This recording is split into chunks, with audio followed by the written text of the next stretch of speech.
I think oftentimes when people hear me and see me, they think that I'm a fool. They think that somehow or another I've lost my mind, that I'm not down with the in crowd.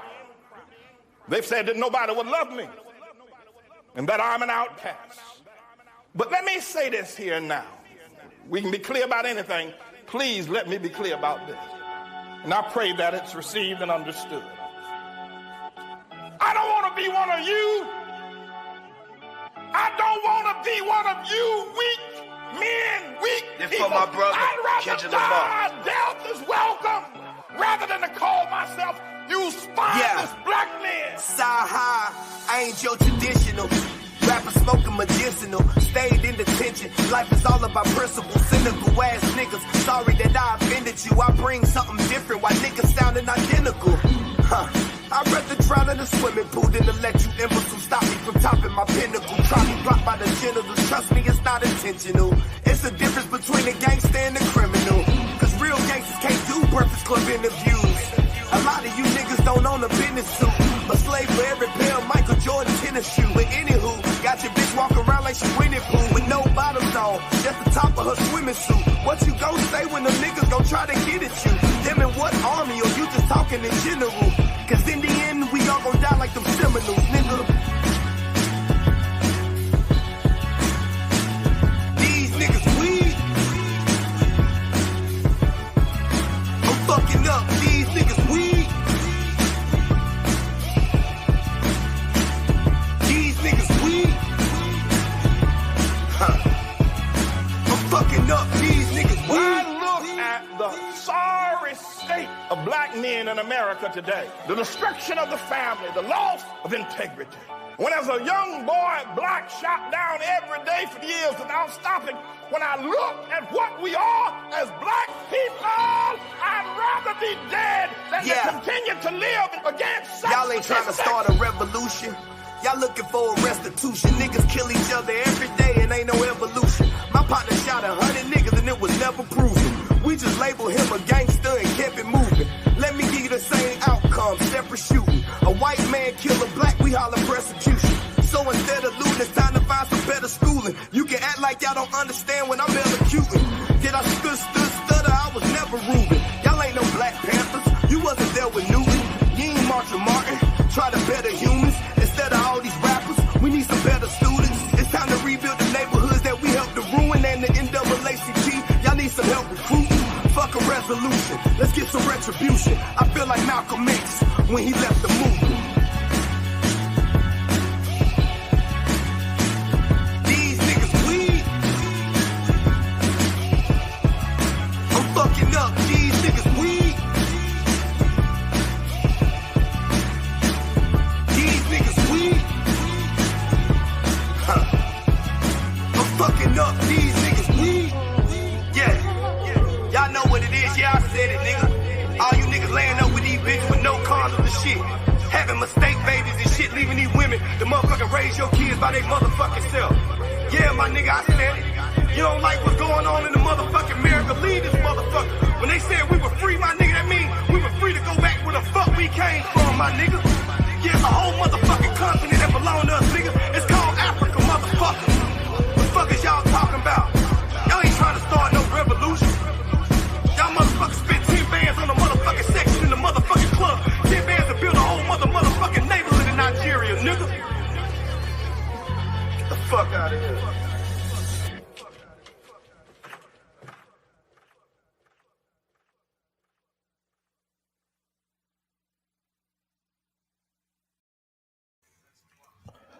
Good evening. How's everybody doing today?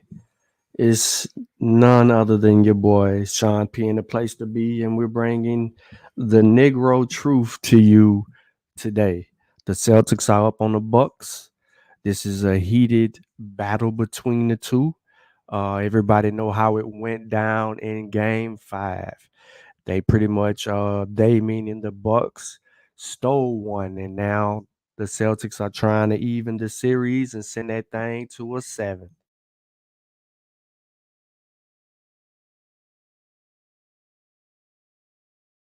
I was just talking and then my mic went out and then it came back. So I know I was talking about the Bucks and the Celtics series, and the Celtics are up trying to steal one and get the game they lost back. Today we're going to talk about what is syncretism, and we're going to try to get some clarity and understanding of the role syncretism plays in throughout a little bit of history during certain time periods. We need to know when syncretism actually transpired and when it was implemented in areas, because that is very important in a lot of conversations. And some people may try to talk over our heads and think that a lot of us will just accept that as such, and as if most of us won't do the work to actually gain clarity and understanding on a subject matter so that we can properly edify ourselves and know how to get to what we need to get to in the crevice of things. So I understand that there may be another show live, and I do appreciate those of you who are tapped in. I don't expect a lot of people to be in for the shenanigans, because we educate over here. We're not necessarily entertaining people's personalities and things of that nature. So please, as you come in, like the show, share the show, tell a friend, we're actually live. And we get busy here in just a second. Uh, I really haven't shared the show. This was impromptu. I'm pretty sure my brothers is elsewhere in their conversations, are probably over there tapped into, somebody else. That ain't, that ain't my thing. It's just me. It's not my thing. Uh, so let me get into this little story. So, a lot of people have been talking about this, but in general and not specific. Yeah, ain't my thing. And then they go Satepara in the chat. But a lot of people have been talking about this, the role of syncretism and how it plays. I even talk about syncretism in the coming of Islam in the land of the blacks. Specifically speaking, I talk about it in chapter 2. I say the coming of Islam and the role of syncretism. And, I give examples in that chapter of how uh, they implemented certain things, and how yeah, you hear, what I'm saying? But you got to go over there and get a good laugh in, brother. Come on now. You got to go over there and get a good laugh in, you know. But anyway, how the role of syncretism played and what made it so attractive or so easily accepted in certain parts of Africa, or more specifically West Africa, and outside of the other nuances that were pretty much a factor. So I want to talk about specifically ancient Egypt in this sense, and kind of shed some light on that. So what I've did was I've compiled, as I've always done, 5 sources for people to actually get into. I would go into a particular book and speak more direct about the book, but I'm gonna leave all of that up to other people. I don't think. Well, as you can hear the crowd roaring in the background, the Milwaukee Bucks are down 6. Down to 8-0 run. Well, here we go. So this was published in last year. So it's a year old, year and a half old. And it talks about syncretism in ancient Egypt. Now, this comes from an online museum. And it's going to have you some sources down at the bottom, useful sources. So, it ain't just going to be no shabby anything, right? And it says how ancient Egyptian gods merge with other gods in the process called syncretism. Now, before I get into this, I think we need to properly define what syncretism is. So let me reverse these things. And as you can see, I got Encyclopedia Britannica up. And it kind of goes into the role of syncretism in a specific point, but that ain't the source that I actually need right now. Where you go? Right here. This is the source I need right here. Sorry about my lining up my sources a particular way, but we're gonna get into it. This was written in 2018, as you can see, by Catherine Beyer. I just got to give y'all that, right? Need to know when this stuff written. First thing you want to do is you want to know who she is. There's her qualifications in this conversation. Look, what's funny is she's a what expert? A Wiccan expert. It's funny, but ain't funny. But it is what it is. Okay, hold up. Hold on, y'all. Let me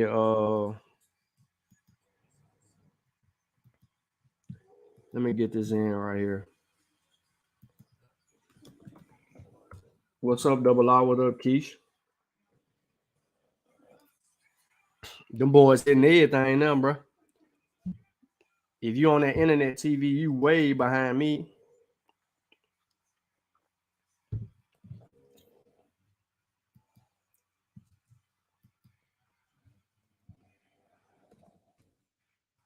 Andrew Ford, shout out.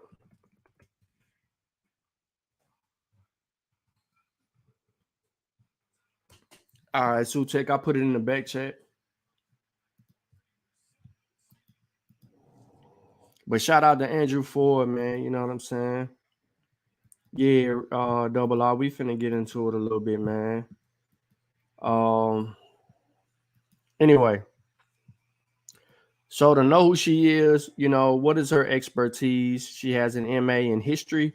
She has a BA in history from two different universities, University of Wisconsin in Milwaukee and a BA in Kalamazoo College, right? Those are her qualifications. You can go through and try to get a little bit more out of that and find out more from her. But it is what it is. Tatum ain't missing. Anyway, so I like the way that her article was actually written because she talks about different religions and things of that nature. And she gives examples of what she, of the definition and what role they play. Because I want people to properly understand when you're talking syncretism, what are you speaking to specifically about syncretism? Are you saying, what are you ultimately trying to say? So syncretism is the formation. Look at this. Syncretism is the formation of new religious ideas from multiple distinct sources, often contradictory sources. All religions, as well as philosophy, systems of ethics, cultural norms, etc., possesses some level of syncretism because ideas do not exist in a vacuum. People who believe in these religions will also be influenced by other familiar ideas, including the previous religion or another religion with which they are familiar. Now, common examples of syncretism. Islam, for example, was originally influenced by the 7th century Arab culture, but not by African culture, with which it has no initial contact. Christianity draws heavily from Jewish culture since Jesus was a Jew, but also bears the influence of the Roman Empire, in which the religion developed for its first several hundred years. Examples of syncretic religion in the African diaspora religion. So here we go. However, neither Christianity nor Islam is commonly labeled a syncretic religion, but syncretic religions are much more obviously influenced by contradictory sources. African diaspora religions, for example, are common examples of syncretic religions. Not only do they draw upon multiple indigenous beliefs, they also draw upon Catholicism, which in its traditional form strongly contradicts these indigenous beliefs. Indeed, many Catholics see themselves as having very little in common with practitioners of voodoo or voodoo and Santeria. Then you have neo-paganism. Some neo-pagan is so y'all should get the gist of what's going on with this, but I'm just trying to give example after example after example because we need these examples. So check this out: neo-paganism. Some neo-paganism religions are also strongly syncretic. Wicca is the most well-known example, concisely drawing from a variety of different pagan religious sources, as well as Western ceremonial magic and occult thought, which is traditionally very, look at this, Judo-Christian in context. However, neo-pagan reconstructionists, such as a Sartre, are not particularly syncretic as they attempt to understand the recreate Norse beliefs and practices to the best of their ability. Now, they go on and they talk about a lot of other things, and then you see that, but mainly let's talk about Rastafari, right? So the Rastafari movement is also strongly Judeo-Christian in its theology. However, the Black empowerment component is a central and driving force within the Rastafarian teachers' beliefs and practice. So on one hand, the Rastas have a strong additional component. On the other hand, the component is not necessarily terribly contradictory to Judeo-Christian teachings, unlike the UFO component of Raelian movement, which depicts the Judeo-Christian beliefs and mythology in a radically different context. She provides a conclusion here, but it's really not even pretty much much more that I wanted to talk about there. I just wanted to go over examples of syncretism and actually what syncretism is. What up, Mo? So when we hear someone saying that they're looking at the role of syncretism in a culture, then we have to go a little bit further. So let's now look at syncretism in ancient Egypt. Now, in ancient times, religion was strikingly different from the common religions we know in the present day. One of the biggest differences is that most predominant ancient religions are polytheistic. They worship more than one god, right? We all know that. Hopefully you can see that better. When there already is a multitude of gods, polytheism, it becomes easier to add another one or to change a god that is already known. But what happens when a god from an entirely different culture finds its way into Egyptian religion? That is when syncretism comes into play. Syncretism equals the fusion of elements from two different cultures. Examples of syncretism: you have Serapis. All of us should be very familiar with Serapis because you have Serapis worship in the later in the later stages of ancient Egyptian, not late like in old. I'm saying like late as in new, in the newer, I should say, periods. So syncretism was quite a common process throughout antiquity. It occurred in ancient Egypt. Look what it says: 3500 to 30 BCE. Ancient Greece, 800 to 30 BCE. Ancient Rome, 510 BCE to 480 AD. We could discuss the phenomenon for each of these eras, but since our weekly theme is ancient Egypt, we focus on this period in this article. Prime example of syncrety in ancient Egypt is the god Serapis. So, they got him right here. Who he looked like? Jesus with a bucket on his head. And Mary had a little lamb, three-headed lamb. Serapis is the mixture of an Egyptian god with Seer and the Greek god Pluto. If you look well, you may notice these three things: his Egyptian royal head ornament, typical Greek clothing, mythical dog Cerberus. Another example of syncretism is Isis. The goddess Isis is another great example of syncretism.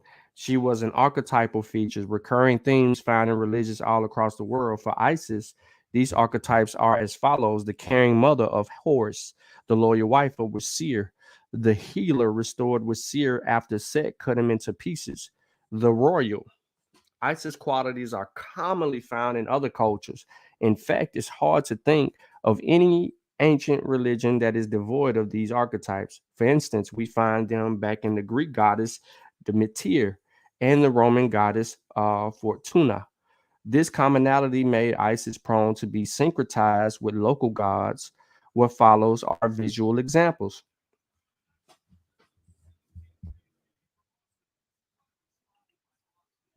Yeah, Satep should have the keys. He can come directly in. He ain't hit the link though. Yeah, he ain't hit the link. But he got the keys, bro. He should be able to come directly in. So here, if we look at this picture right here, right? This picture right here. I know y'all kind of seen what it was before I kind of blew it up, and I didn't mean to go that far with it, but if you look at this picture, you don't know what era this picture it comes from.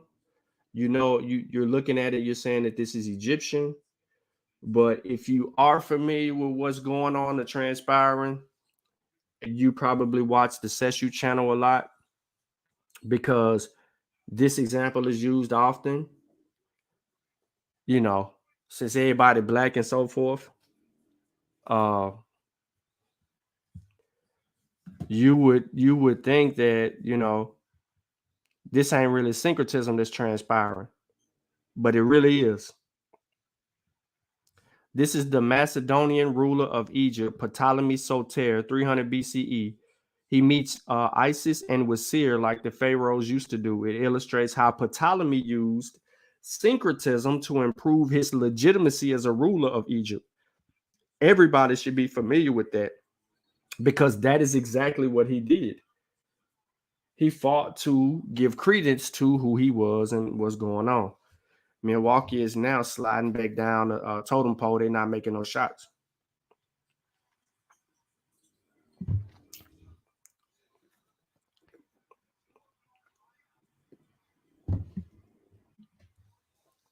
So let's continue. More artifacts. This is Isis with the Serapian body. The serpentine body. Sculpted during the time of the Rome ruled Egypt 200 CE. The serpent stood for fertility and legitimate claim of the land that people dwell on. Such a claim is now called the Cotonic claim. Isis was rather popular in Rome itself too. There was a house of worship in the ancient capital. Then you have above the Greek goddesses dealing with that.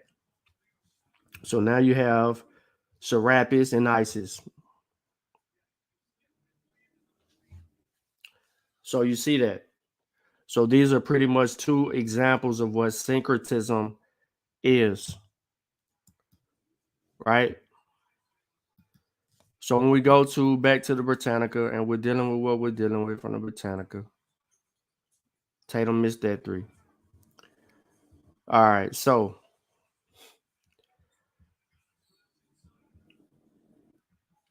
I want to talk about the important ordering of deities with syncretism.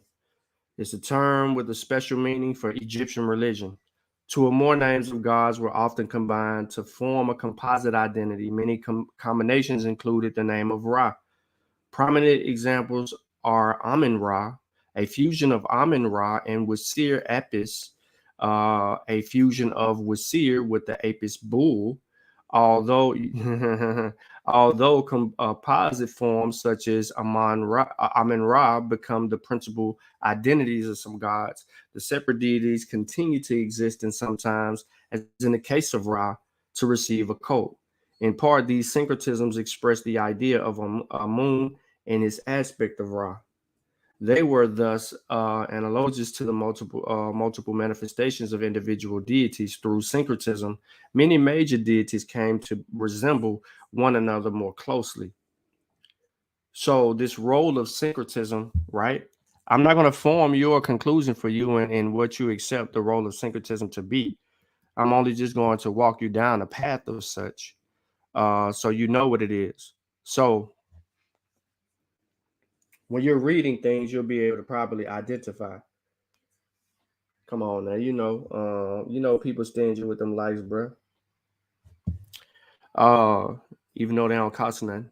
Now, theories of religious syncretism, the state of research.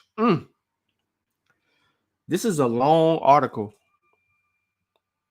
Okay, this is a very long article, and I'm not going to get into all of it. As you can see, the blue as it come across the screen. But as always, if you look in the description of the video, I'm gonna have it for you. I should have downloaded it into a PDF format so that I could actually deal with it the way it is, but I left it alone. Now, the first known use of the term syncretism appears in Plutarch Morales in a reference to a Cretan practice of putting internal differences aside in the face of external threats, a policy termed syncretism. Now, this comes from the etymological related to the Greek term, as you can see down here at the bottom, syncresis, something unique, peculiar, or individual. The source for that is Shaw Stewart. The current meaning of the term dates back to the 17th century etymology derived from synchronumi, or mingling of incapable things. Rudolph, Leopold, and Jensen. Now,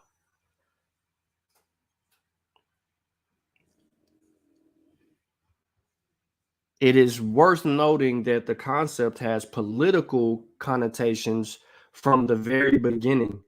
Brotherly love is portrayed by Plutarch as a kind of political strategy aimed at maximizing the chances of a group's survival. It is not clear whether the term in Plutarch was a pre-existing concept or new coinage. The term syncretism entered public debate during the Renaissance on a wave of interest in classical writings, particularly Plato and Aristotle, as it came to describe a synthesis of Christianity and classical Greek philosophy, seen as enriching substrate, particularly in Iranic approach of Erasmus or Ramadan, now which aimed at unifying competing schools of Christian thought. This period brought the modern understanding of syncretism as the the bringing together of conflicting or incompatible ideas. We ain't just repeating everything the experts say over here. Oh man, I don't know what you're talking about right now. In Kissy. This is the Kofi Pasi research team over here. The Mossy is another platform. I know we brothers, same tree, different branch, but the Mossy and Kofi Pasi research team are two entities. And yes, you might find a few of us that are in both. That's okay.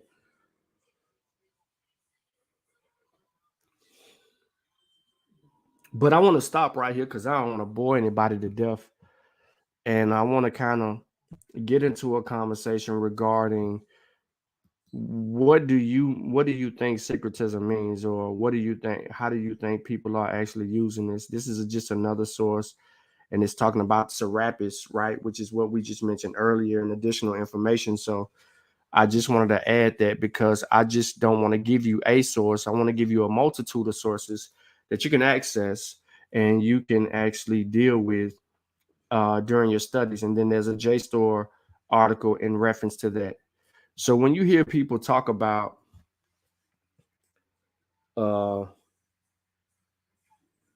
okay. Now, when you hear people talking about syncretism and the role of syncretism in their arguments to say whatever it is that they're trying to say, I don't know what y'all think they're trying to say. Let's talk about that. We had our dear brother Reggie, he talking about the role of syncretism. Let me bring up this article and I'm gonna give you the name of it. It's called A Means and Method for Accurately Translating Kemet. But he says syncretism. It says syncretism, a means and method for accurately translating Kemet, Kemetiu, and Kim. just in the title of Brother Reggie's article, right? Just in his title, he's trying to say that, you know, this is what's weird for me. If you break down what syncretism means, and I want to give people a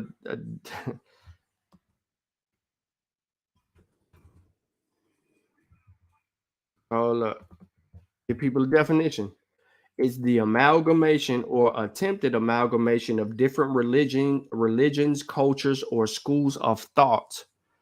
So are we taking that definition, right? Hold, let me put this back on the screen because I don't want people to think that I'm saying something and I'm not. So I want to do this again. Take the word, look up the word.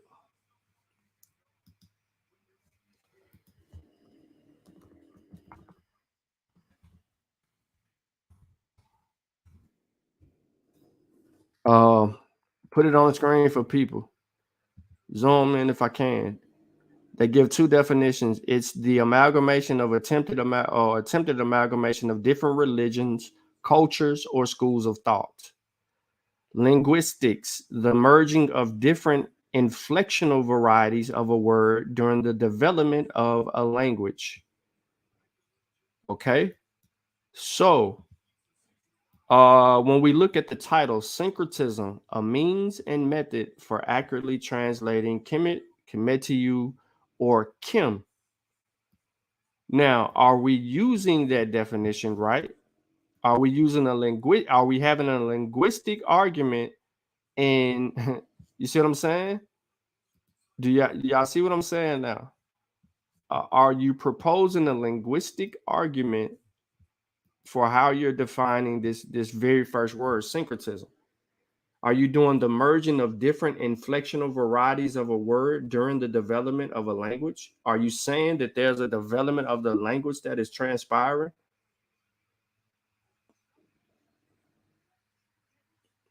What is the proper understanding? What is your understanding of syncretism?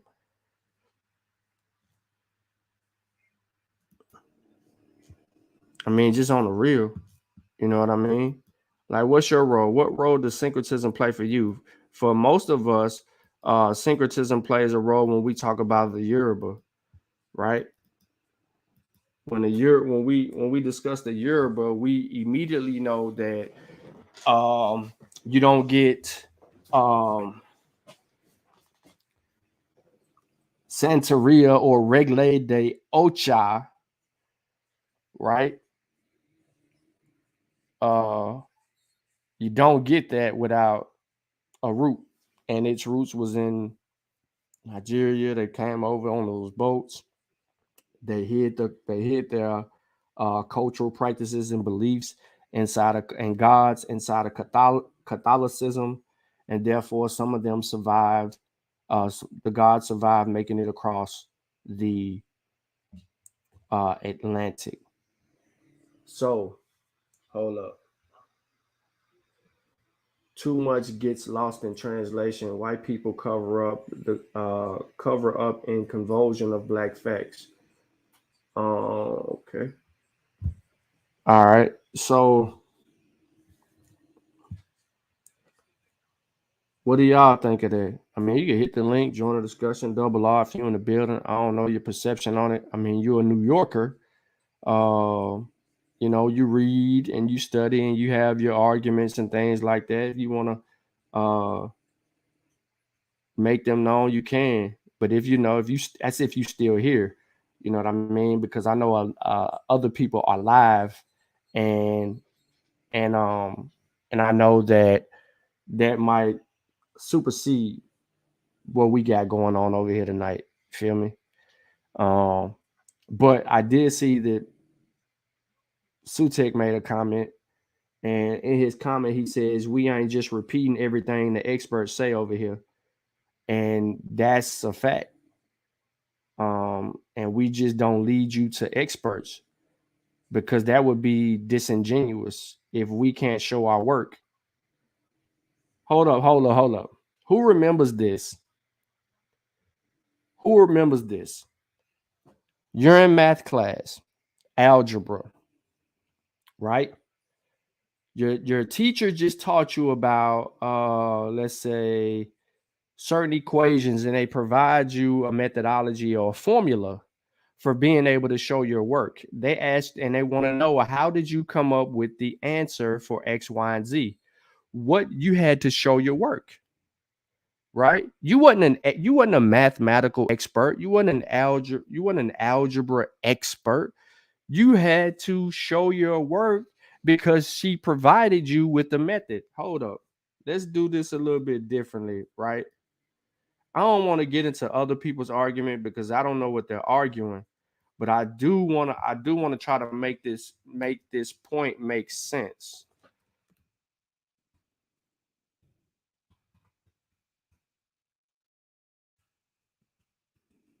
So, here's some important algebra formulas, right?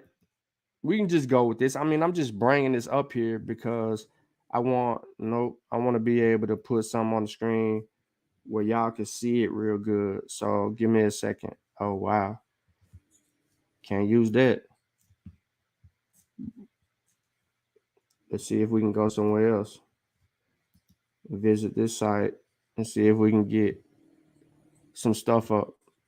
All right, so cool. Here we go. So here we go. The important algebraic formulas, right?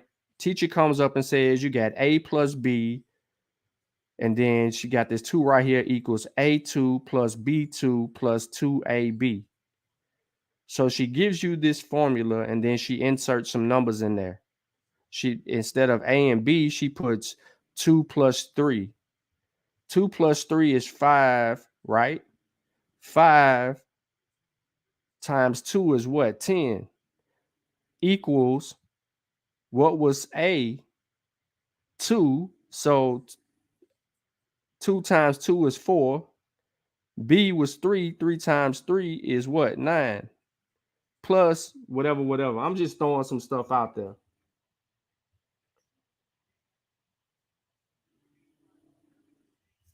That's a good point.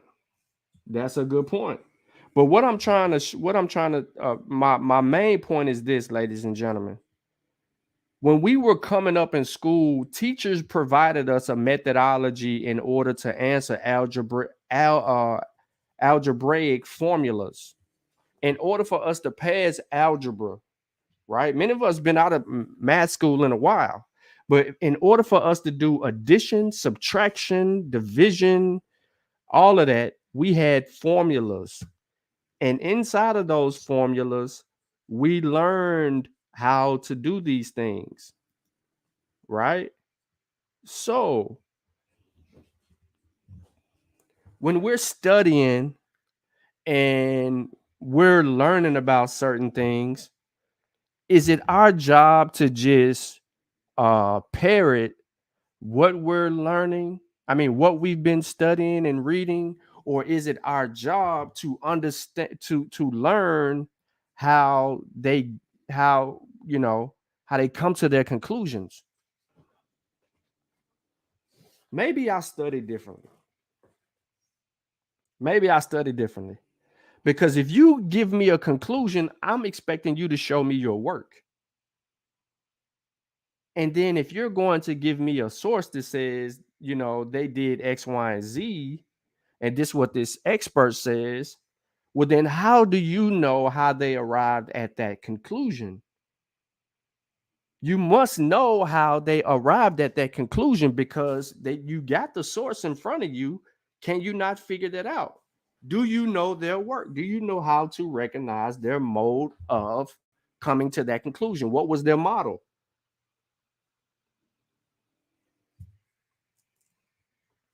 So when we do things, absolutely, and Kizzy, we have to show our work.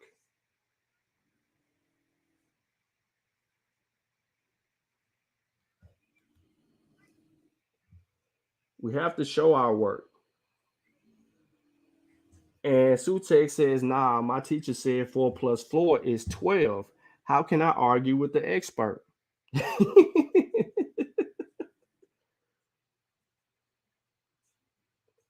What happened, Sutek? You said you wash your hands with dude. What dude? See if equations equals computes. Retrace. Syncretism doesn't apply for linguistic argue. It's based off religious cultural practices. Absolutely. But what I was trying to get with what Sutek was talking about in the chat, but you spelled syncretism wrong, Rob. However, you're absolutely correct. That's why I was where you was, you was missing what you was missing, but I understood what you was trying to say. So when we look at basically when we go back to review the work, and I'm thinking, is it just me? But the headline is wrong in that article because you're absolutely correct. And how could you use religion or religious stuff to get back to that point about syncretism? How could you use that to argue a linguistic argument? I don't understand that at all. So that what you said was, yeah, and it was never demonstrated. Um, but hold up, hold up.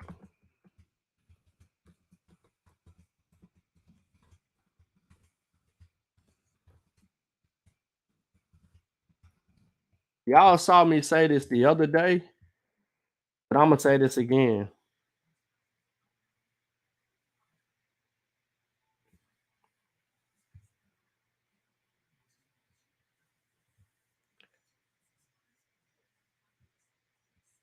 Do not trust the scientists.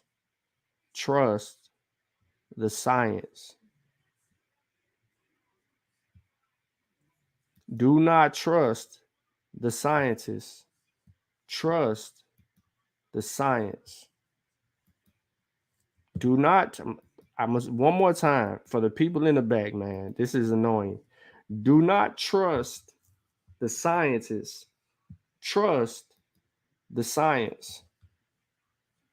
Trust in science is not the problem. But what's the problem? People. Actually, people respect and trust scientists. Trust in science and scientists among the public is questionable. This article is kind of a little weird article, but it gets to the point. But if an expert is telling you to don't trust me, trust the science, what are you supposed to do? What you talking about? He says it's getting messy over protecting your friends when they're wrong as fuck, man. So I don't know what's going on over there, Teddy. But I know people have been over there and tapped into it. So if you don't mind, can you elaborate? Are they trying to protect their friends?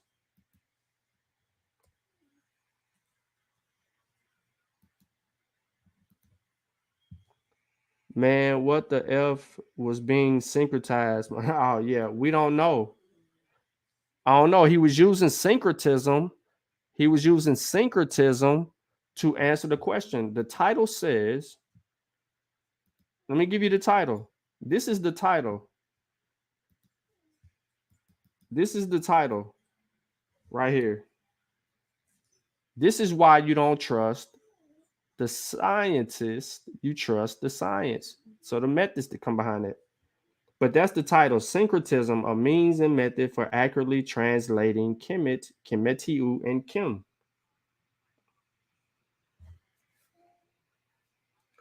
None of them can read the Medu Neter. Zero. None of them. They don't study African languages and culture. They argue about those things. And Kizzy says, facts over deliverer of facts. Check their sources. Nah, I'm not gonna be mad, bro. Teddy, I'm not gonna be mad, bro. If they taking shots at me, I'm not gonna be mad at that at all. I actually expect that. I honestly do. I expect them to do that. It's like, all right, so it's like this. Let me sum up how scholarship work. This is the best ability of it. You got a person that has a basketball IQ, and then you have people that don't possess the basketball IQ. So when you have two people on a panel and they're talking about basketball, whose perspective are you going to appreciate more, right? Whose perspective are you going to appreciate more in the conversation? The person with the basketball IQ. Now, how do you qualify that the person with the basketball IQ is actually accurate? You have to know a little bit about basketball, and you have to know, and you have to have some type of understanding of how to qualify or disqualify that person's assertions. It's just a fact. So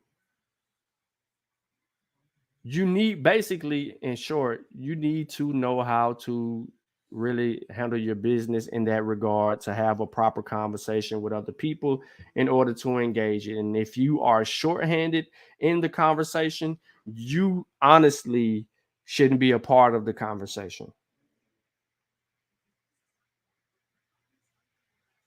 I know you know how to spell syncretism, Rob. You just left the S out.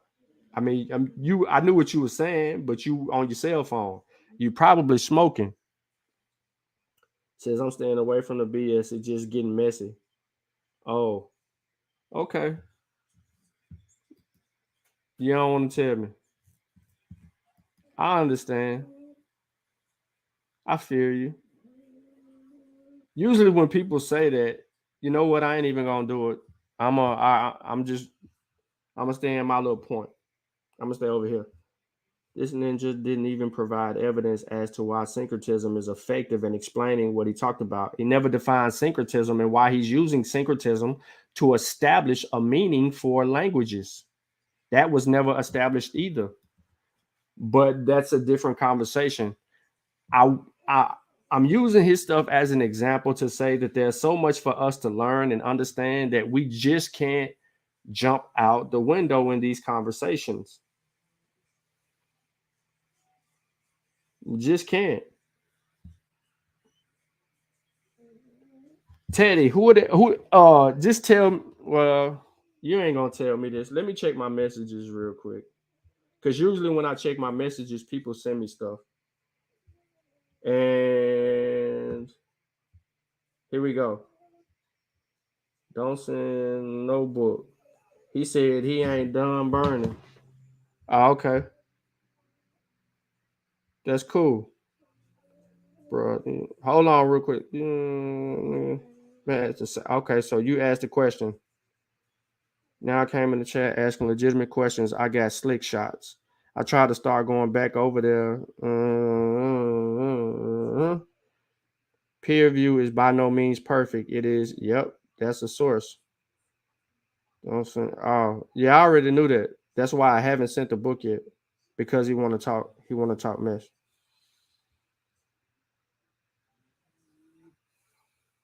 Right.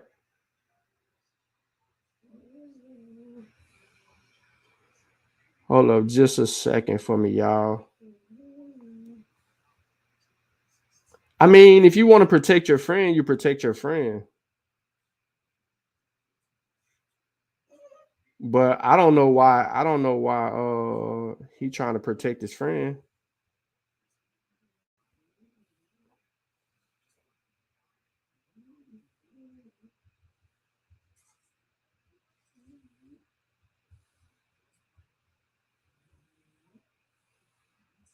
But that's entertainment. Y'all have to realize, look, listen.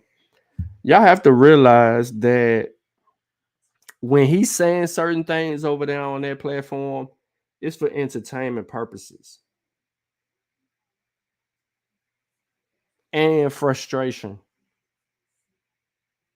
If he means it or not, I don't know. It's YouTube.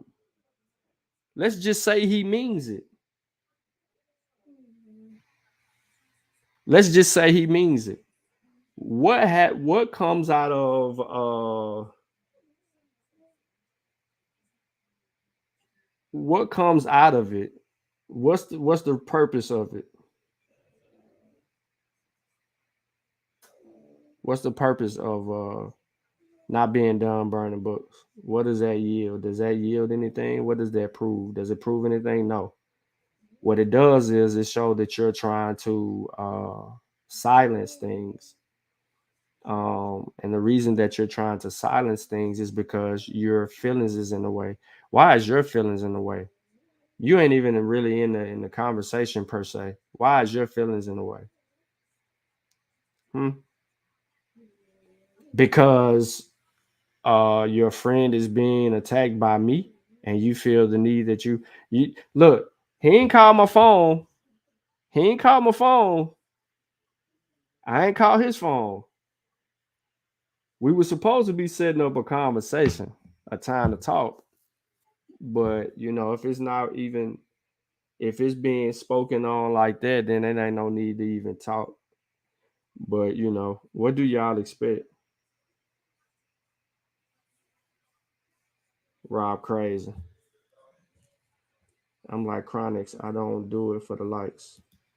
Facts. Tell me who gloves off and don't protect BS talkers. I believe that Uncle made the assertion that he wasn't done burning books. I don't know what books he gonna burn. I don't know what problems he has. But if he's doing a show to protect Reggie, then that's something.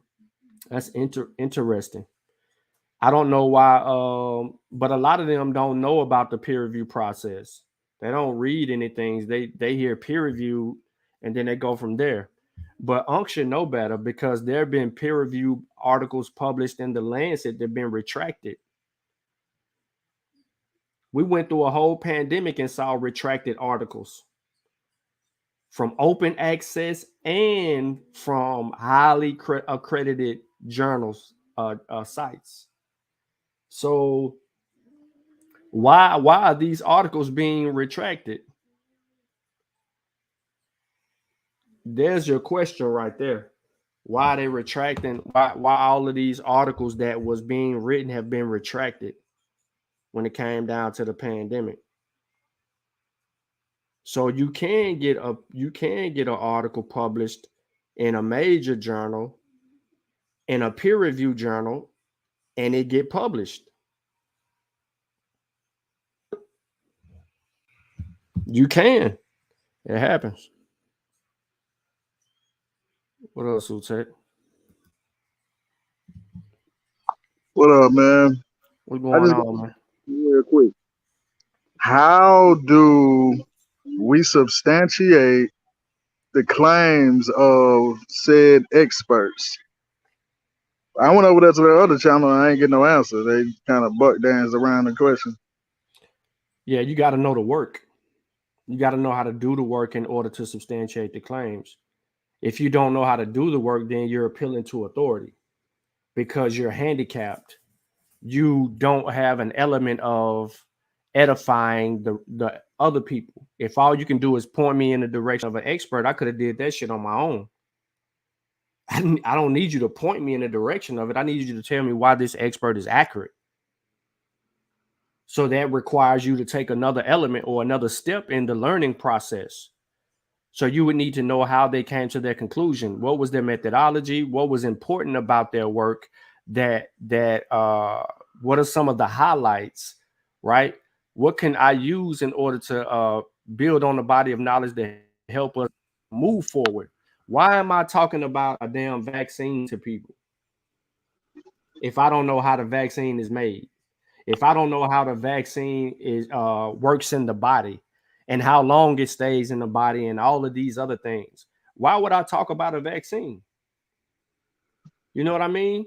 That's showing you that how far we have to go to properly understand these things. No matter the subject, we still have to learn.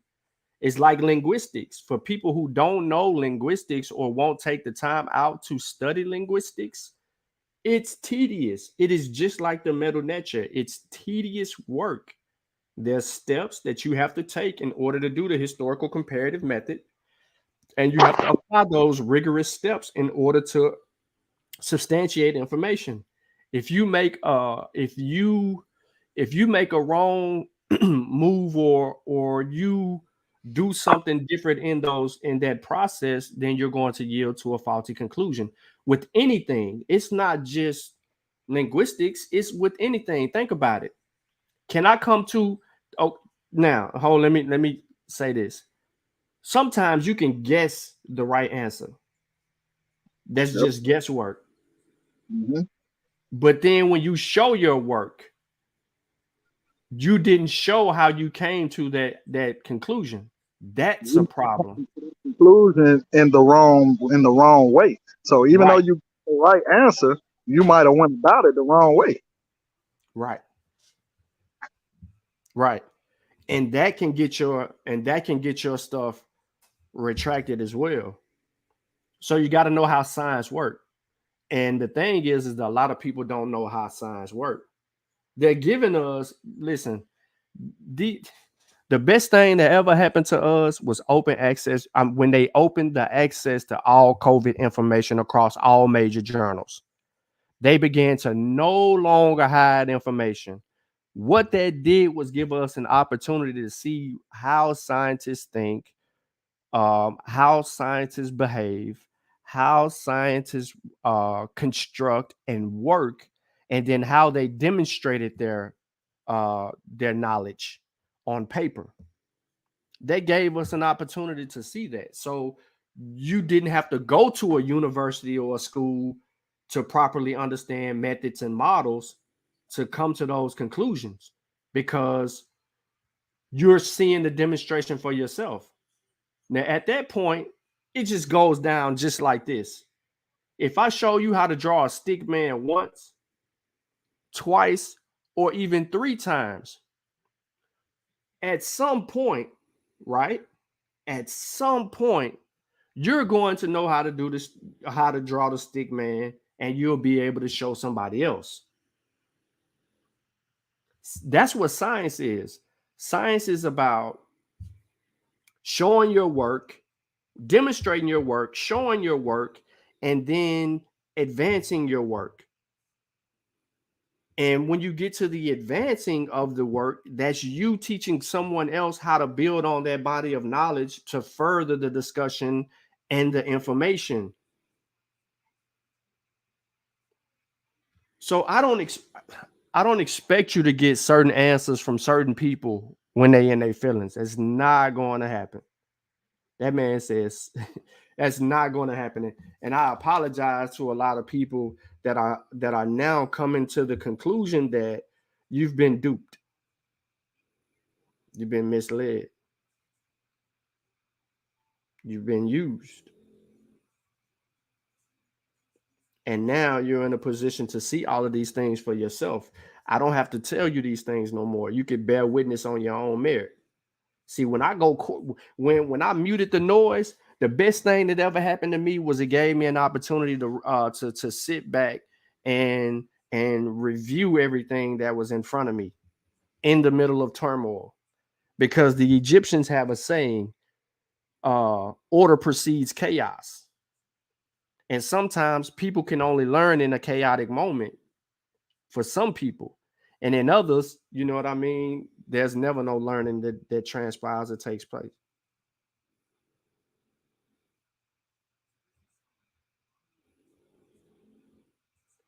So it is what it is.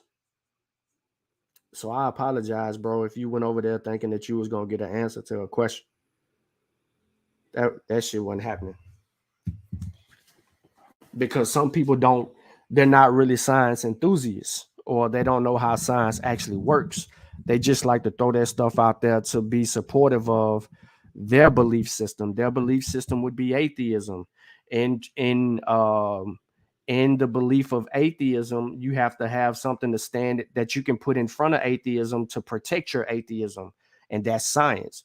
because science is going at certain things. Although science doesn't answer all questions, scientism will give you the ability to have some cover for a little while until people can realize that you're using scientism to run away from answering the things that science doesn't answer, because science deals with the natural world or certain elements of the natural world, but it doesn't answer all things. Like science can't tell you well, science could, if you think about something that, like, you know, your taste buds or something like that, or science can answer that in a sense, but it can't answer why you have certain. Well, psychology could. That's a level of science, but they try to use it in a way to where it just make up everything. But the way people think and how they think and stuff like that, you know, it's just gonna be, at some point you're gonna come to a conclusion that it ain't answering everything. In short.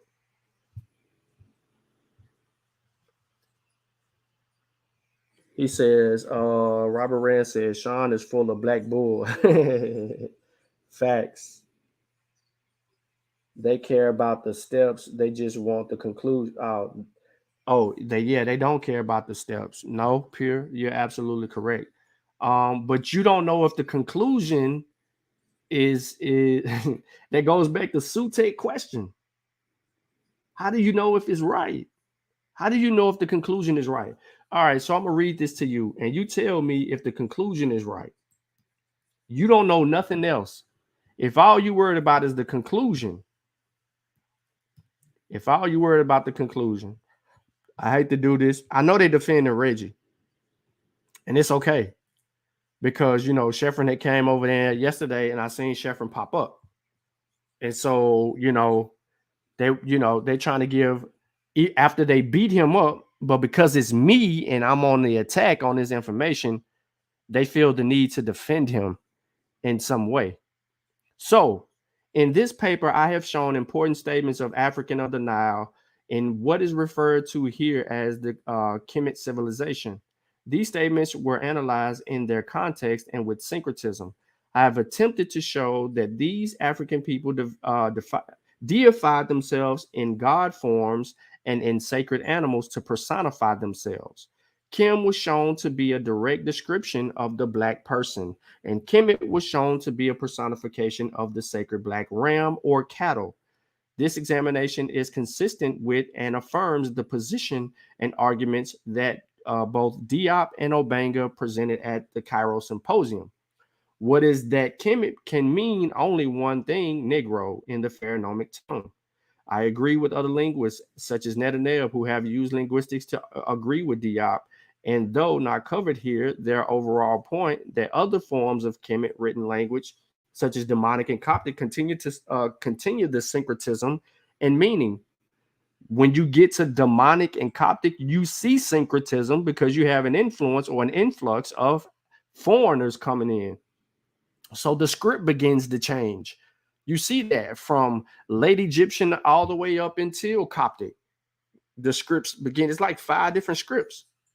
Now, today, no peer-reviewed articles or studies have emerged that can negate the arguments presented here regarding the meaning of Kemet and Kemetu as black people and those blacks.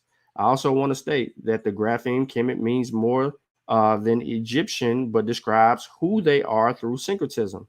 That is to say that the grapheme Kemet comes out of a geopolitical situation that Dr. Beatty described in the ASCAC conference. Hopefully more data can be found, particularly in the 12th dynasty, that speaks directly. So you did no work in the 12th dynasty. You just said hopefully. Anyway, in the 12th dynasty, directly to the naming of Kemet. Though not directly covered, I disagree with the Outer Africa connection to the place name of Kemet. So you disagree with, you says Outer Africa connection to the place name Kemet? I don't know what that means. The civilization sat on a foundation and modified itself. Those that believe otherwise should present scientific evidence to refute this. You agree with that conclusion. You don't know what was argued 21 pages ago. You just accept that conclusion.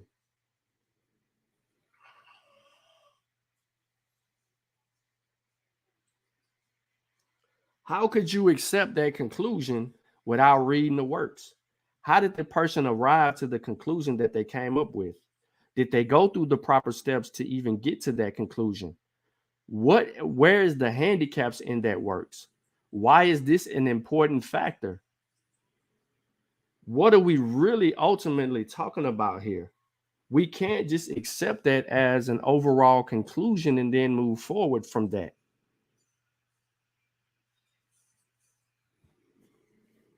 Sort of hypocritical how they call Reggie a blackologist, but they're defending his pseudoisms. Oh, is that what they're doing on the channel? Sutik? Is that what the show about? Anybody? I know Sutik working. He got about another hour before he really can say something. But Pure, is that what they're doing? I mean, you tuned into that show, so I don't know. I won't be watching it at all. So are you saying that's what they're doing on the show? For real? How could you defend something? They said they was reading it, but you got the wrong people. Really, look, bro. They are trying to engage themselves in the conversation to actually. Oh, I didn't tune in today. Okay, gotcha. Who tuned in? Who tapped in when they went live? Hold up, I got a message. Usually when I get a message, that means something.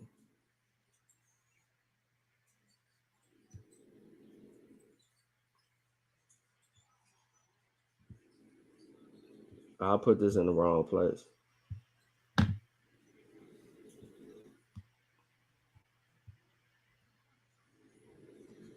But yeah, so let's just say this.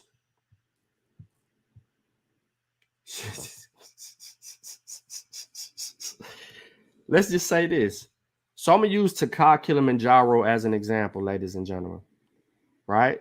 Taka Kilimanjaro is of the conclusion that the Olmecs heads are African. Right? That's one of his things. Now, Taka is a statistics expert. He has a PhD in statistics. And he has a lot of publications, over 20 something, 30 something publications. Taka does. Now, because he's an expert, does that deem him right? Correct in this assessment?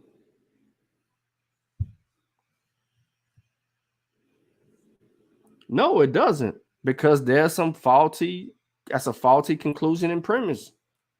Now, moving forward, Teddy says, yeah, they are mad because you criticize Reggie work now. They are all saying you all pseudo.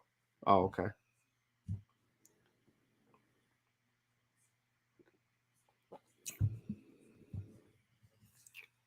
I'll be pseudo.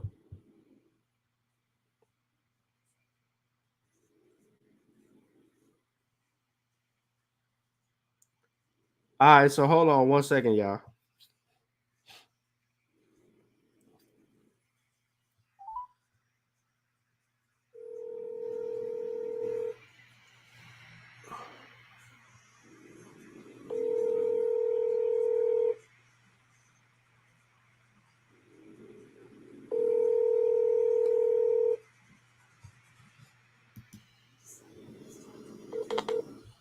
Your call has been forwarded to an automatic voice message system. 6785.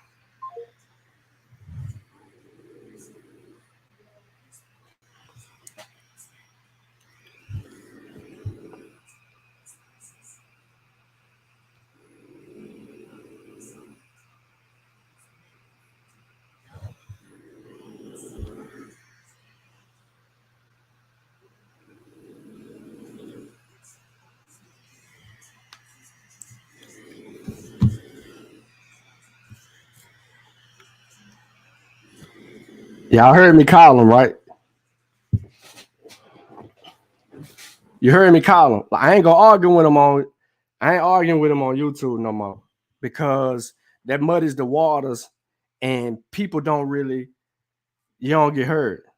So I don't need nobody else to do it. Y'all just heard me call his phone. I just called his phone. So you can, I ain't gonna go on no show and argue with nobody on no show. I'm gonna get him on the phone because he said call him. So I called him. He ain't answer. Go over there and see his reaction when his phone start ringing. You gonna defend Reggie?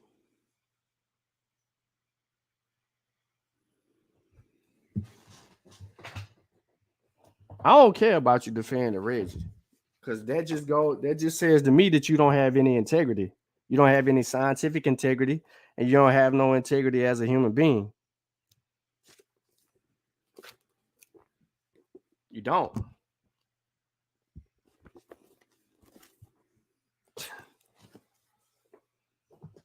You don't.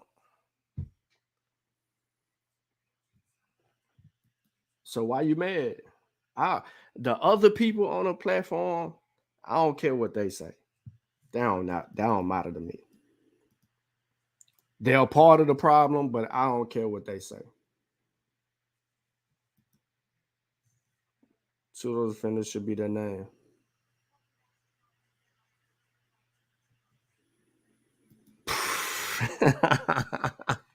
You funny. You funny.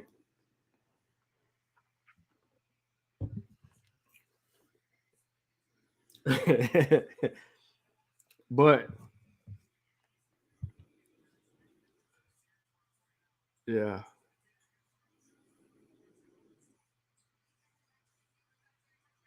I'm not gonna talk to him.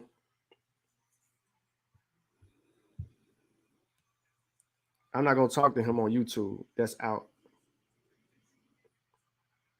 I ain't even going back and forth. What up with Reggie on pseudo killers and Gideon are in the chat? See, somebody just hit me up. I'm be like, I don't know.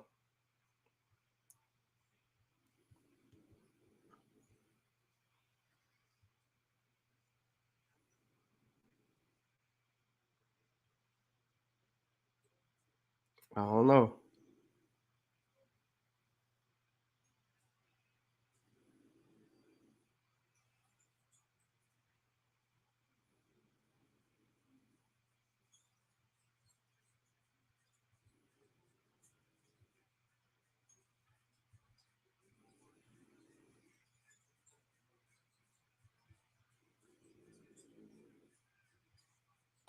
Hold on 1 second, y'all.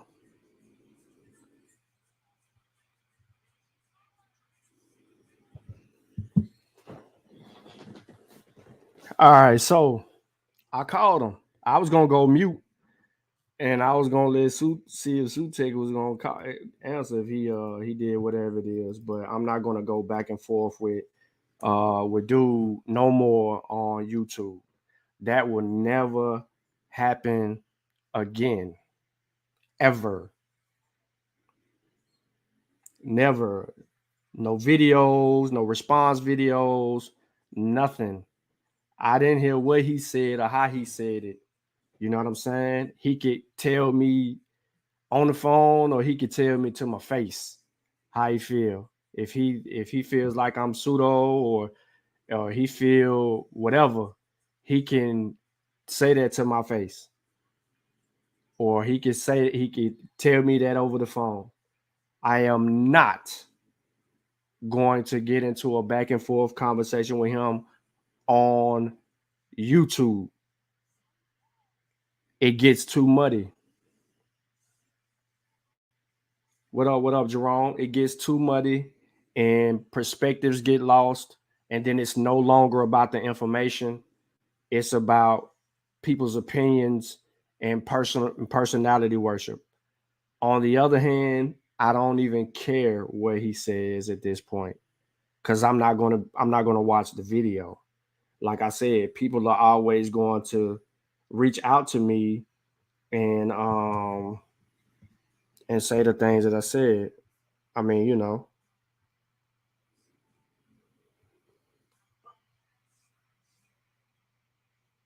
It is what it is. But you can expect that from people who don't like me either. That's good for them. That's a panel full of people who don't like me. Yeah, Sutek will be watching the fight tomorrow. I think that he got his money on the dude who gonna lose, but he probably gonna be talking crazy later on to say that he taking bets. So if you got a little like 20, 25, something like that you want to bet on the fight, hit Sutek up.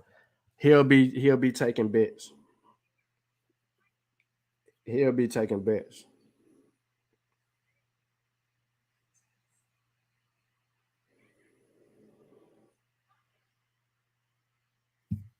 So A1B1. Let's get back to the learning moment, man. Let's just be honest here. So syncretism has religious connotations. You can't use religious connotations to justify your argument regarding language or linguistics. You have to do linguistic work in order to do linguistic work, show linguistic work in order to come to an honest conclusion. The assertions that something is syncretism is going to prove what something means in a language would be very disingenuous and unscholarly, especially if your work doesn't show that. Right? We don't even know what are we syncretizing here. Are you just using the word syncretism to say that syncretism means that you know they can take this and infuse this and do it? You have to properly define it. And if that isn't being properly defined, then the assessment of the overall argument is lost.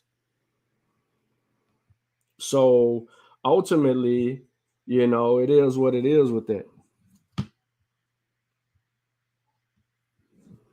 But no, for everybody that's tapped in, man, and for those who may run back to me later on, dude didn't call me on my phone and say nothing to me, or he won't say that in my face.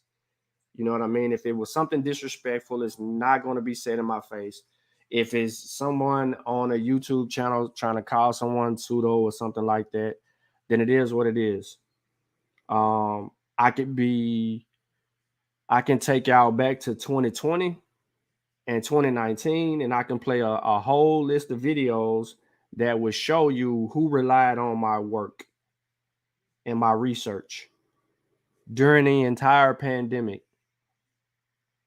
And that nips it all in the bud. So if I'm so pseudo, you know, well, just say I'm wrong. You feel me? Just say, Sean, man, you wrong for going to do work like that. You shouldn't have went at his work like that. You know what I mean? Like, you know, he's this, that, and the third. Just say I'm wrong about going at his work like that. But if you're unfamiliar with how I even or why I even stepped the way that I stepped to him, then you can't even come at me like that. Because if we say some of the names of the people that's published over there in those journals, then the same person that's gonna call me pseudo gonna turn around and call that person pseudo and say they work is horrible and this, that, and the third. They're gonna run a mile off. And I don't know, maybe he's mad because he ain't got his book yet. But maybe he'll never get a book now. You know what I mean? He's still burning books. Well, he burned a book. I don't know nothing about nothing else. But it is what it is at that point. I don't care nothing about all the other stuff. I don't even pay attention to it. You chose your side. Live with your choices. Shouldn't have no regrets. And we have to show our work. No matter what it is that we're doing, if we're doing a presentation, when you're doing a presentation, depending on what type of presentation you're doing, you have to show your work. When you're writing something, you have to show your work. You have to show how you arrived at your conclusion. What was it based on? It was based on everything that you argued with before that. Even if you're using these other sources to mount your argument, those sources have to properly defend your conclusion. if the sources is translating a word to sheep and you keep inserting cattle, you have to show how you arrived at cattle and not sheep, like your sources say. That's not my fault. And Sean asked Pseudo, do you need some signs for Sean? Man, look, they ain't trying to tap into that. They is not trying to tap into that. Jerome said, Sean, how did it come to all of this? Can we disagreeable with each other without turning against each other? Bro, listen. I'm not mad at nobody. I don't have no problem with people disagreeing with me. I don't have no problem with critique. None of that. But if you take shots at me, I'm gonna fire back, and you're not gonna like the way I fire back. You're not gonna like my pettiness. So I'll be in the moment, and then the next moment I'm out of the moment. I don't have no feelings for all of that. As you can see, I ain't even trying to disrespect nobody. I wasn't even trying to disrespect Reggie, but he started insulting me and the people around me, my brothers. And you know, it is what it is. But also I learned that he couldn't take critique. He don't know what it is to be critiqued because there's no one on that so-called peer-reviewed journal experts that are critiquing his work or challenging his work. And now he's telling you how to properly do something, and he never done it before because he's never wrote anything before. I know how to do it. You ain't got to tell me how to do it. The people give you the format on the website. So it is what it is. Pure Black says, how, and I know where to insert you at because I see that. How you call someone pseudo, then recommend people to the person who you call pseudo classes. Yeah, well, that's an emotional response. That's a defensive response. Psychologically, like, think about it.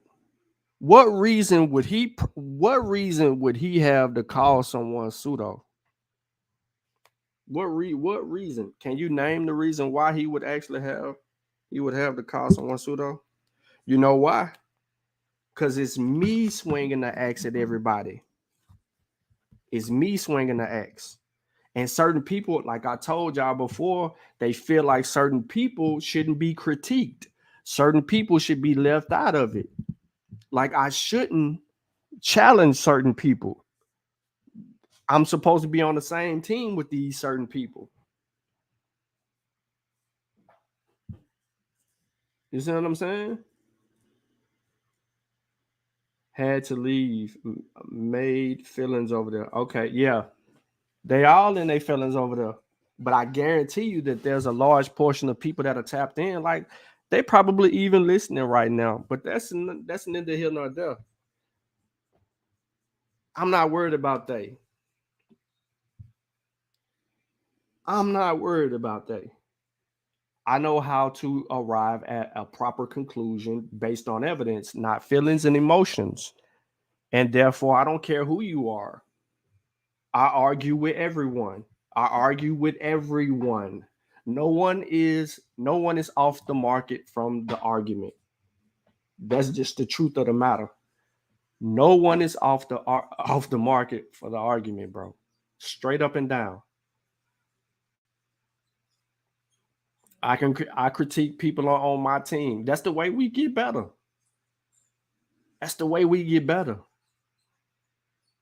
You know what I'm saying? Okay, hold on. Chavis, where you at? Where you at, Chavis? Are you over there? You must be over there listening because you ain't said nothing in a minute.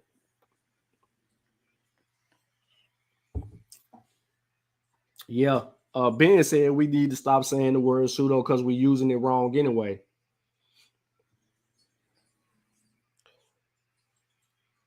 It's been getting thrown around like water since about 2017, to be honest. Everything to equate pseudo. What's fake? What's fake? You know, fake science. But anyway, Chavis ain't said nothing, so I don't know if he tapped in. I know he was tapped in earlier, but what I was trying to ask you, Chavis, is psychologically, how you feel about all of that? It's a prefix.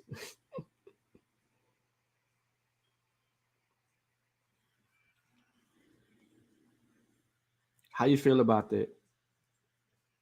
I'm gonna tell y'all a secret. Here go the problem. Research methodology, source critiquing hasn't been done in the community. It was only done by a particular group of people who knew how to critique sources and how to challenge work. There's only a handful of people that know how to do that. And as the more you begin to see how things operate in this community, and you do the opposite of that, and you train yourself, right? You train yourself to properly be able to handle situations like that, and then you start using what you've learned, you start demonstrating what you've learned and exercising those practice, putting it to practice, basically what you learned. People take offense to that, and then you'll have someone that think, but I'm not supposed to do them like that. Facts. I'm not supposed to do them like that. And you have a group of people who assume that I'm not supposed to do them like that, like they're off limits. But how are we going to ever learn anything if people are off limits? If I just let the bull junk survive and pass, and then people be like, well, you don't do this or do that. The truth of the matter is this, man. They like, well, why you don't challenge, Wujawu's work in chapter 2 of the Shemsu Heru book? A brother asked me that.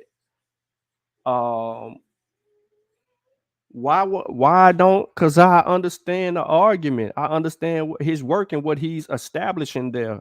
And then I understand where he's going with everything. He's dealing with geology and geography. And he's talking about these things that are instrumental to the argument from a different perspective. You know what I mean? What do you want me to challenge him on? The one thing that I want to challenge him on is the fact that he ain't put out the grammar book, because that would solidify some of the grammatical stuff that's in that chapter as well. Although we have parts of sections of some earlier works that are in the grammar book in our possession as students that was signed up for the class. Y'all, the laymen, the people that are unfamiliar with the grammatical work that he's already put together, they don't know that. And I'll do this live. I want to do this live. Google Drive. Let me go to Google Drive. Google Drive, where are you? There you go. So let me share my screen.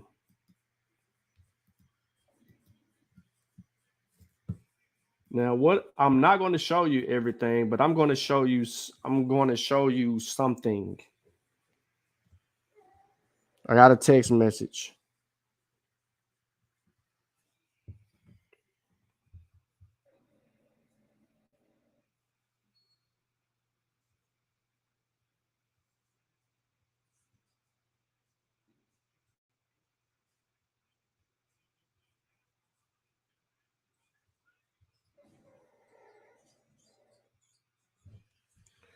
So hold on one second. I want y'all to pay attention to. Can't zoom in too much for this because y'all gonna see some important stuff. And when I bought a Saw book, he sent me a sample of that.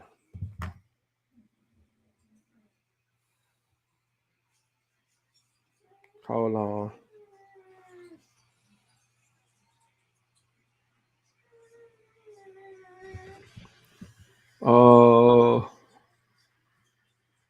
Yeah, Reg, I hope you're looking. You see them books right there on Egypt.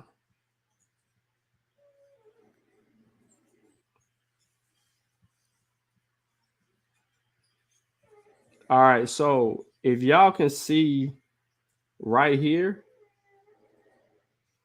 title of your report. If y'all can see right here, it says common linguistic notations, a list of standard abbreviations. This is some stuff that Wu Jiawu has implemented in his book. I'm not going to show you because it's, he's working on a book and he's trying to get the book out. But I just wanted to show you that, we have stuff like that in our access, in our, look, here you go again. Other stuff from Wu Jiawu, list of standard abbreviations, linguistic notations and conventions. This is Wu Jiawu's stuff that he's working on that's in his book, right? So we have these things that are accessible to us that the layman or people that are unfamiliar with it don't. Here's another part of Wu Jiawu's work. As you can see, Ronnie Kemet, Middle Egyptian. I might be able to pull this up just a little bit, but I'm going to close it. Grammar, Ronnie Kemet, Classical Egyptian Grammar. This is Wu Jiawu's work right here. So, dang it.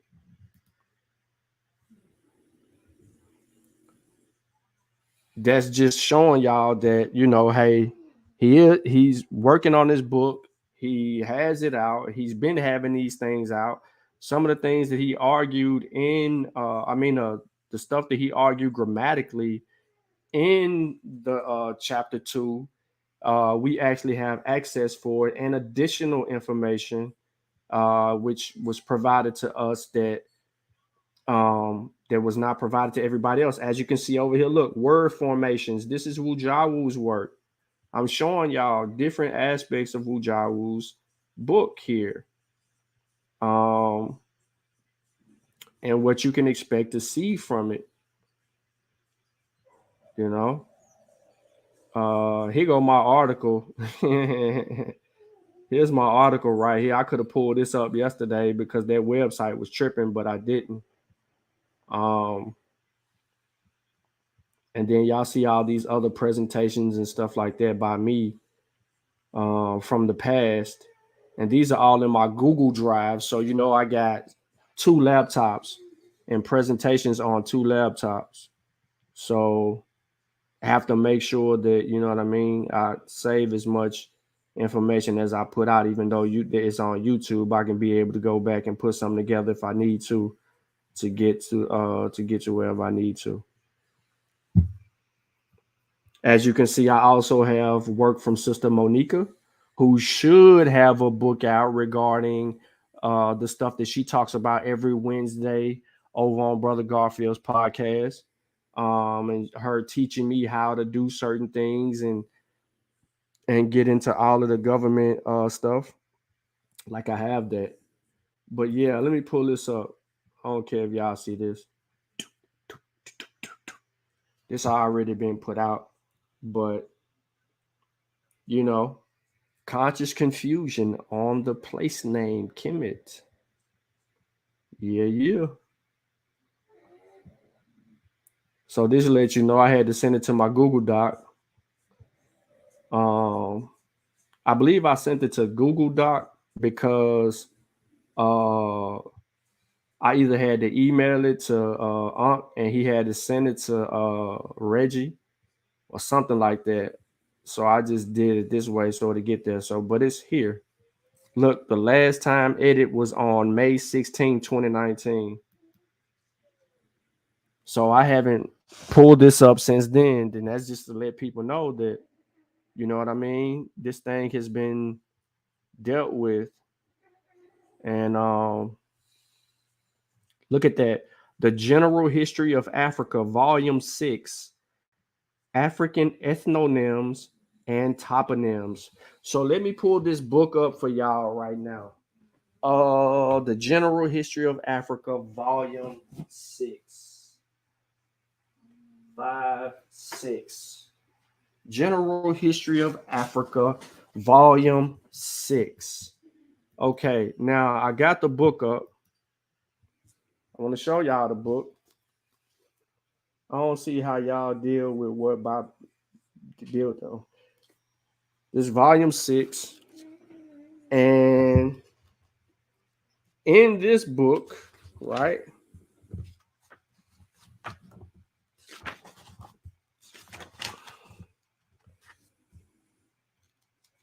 Ethnonyms and toponyms.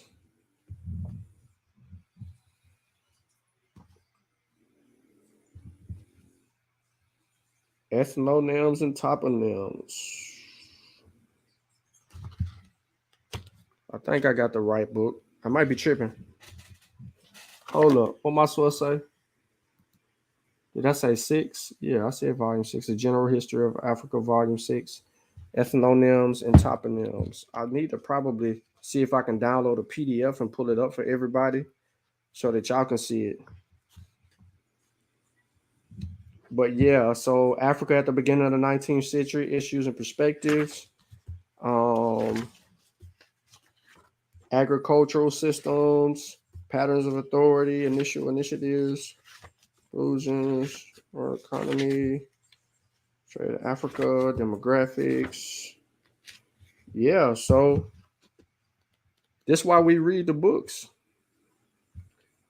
Because people are acting like, you know, they didn't know that toponym was such a thing. And then next thing you know, in the general histories, the volumes, they talking about toponyms. They talking about ethnonyms. They dealing with all of that, and Wujawu was dealing with that in his part of that book as well. So that speaks to, you know, a lot of what the experts is at per se. But you still have to do your work behind the experts to qualify it.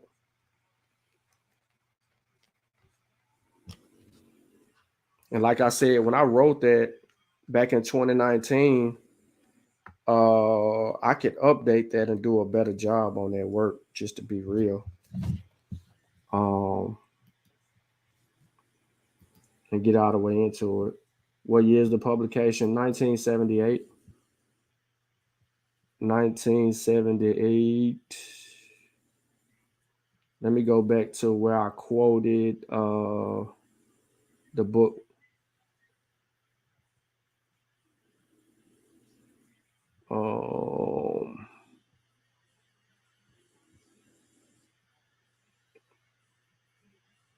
Oh, it's coming up out of that book. Oh, yeah. All right, okay, cool. But yeah, this book is old. I said 1978. My bad.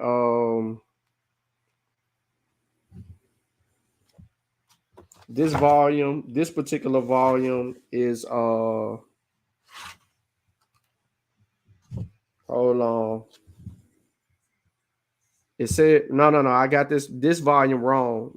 It says 1988, but you're gonna see an update of 1998. But a lot of these journals go beyond that, the UNESCO's. So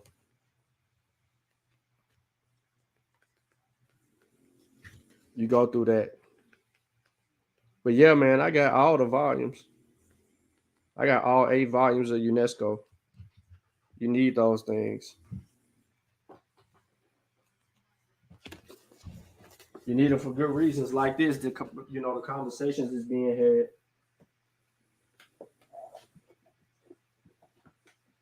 Yep.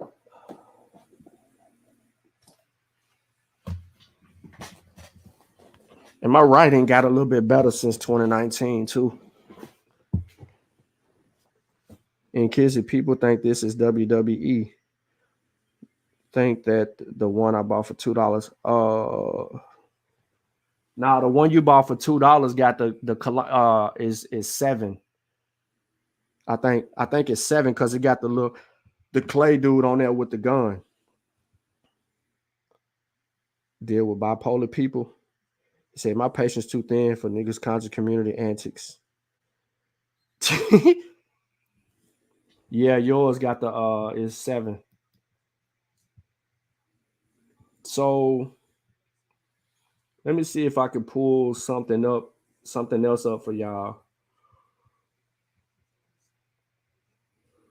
Oh.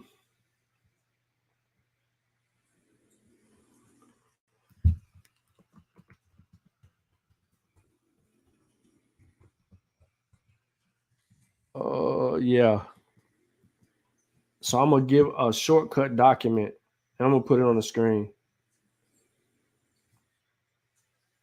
I had to go onto my other file. And this is coming from UNESCO as well. So this is, look, all right, hold up. Here's your source right here. Here's your source, and then I'm gonna go through and I'm gonna help y'all out. I'm gonna unshare again, but here's your source. Here's the source right here. This is your source, African Ethnonyms and Toponyms. This is the book. This is also in the Shamsu Heru research team. It is you see how many pages that it is. This is an online version of it. I got a PDF version of it, but it's too much for me to be dealing with right now. Let me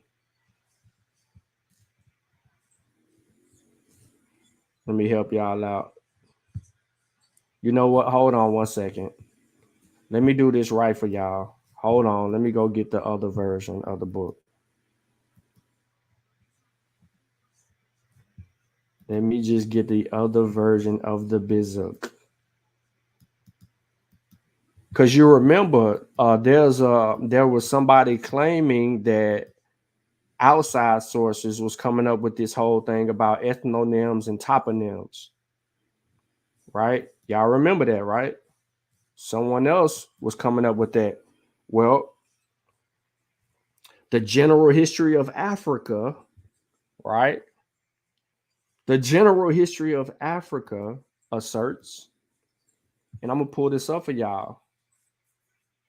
The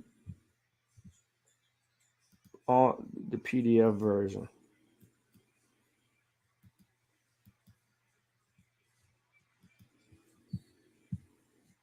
Where my book at?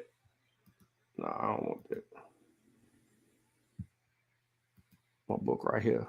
Nope, that's critical thinking. There we go. Back up. All right, so y'all should see this full screen. Now, y'all seen Wujah will show y'all this before. A couple years ago. Come on now. Look, in this series, this is what's in this series.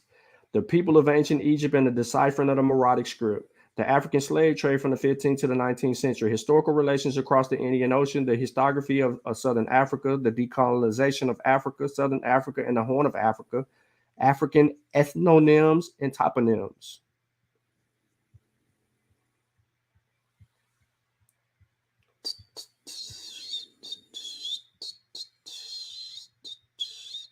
We're going to page 80.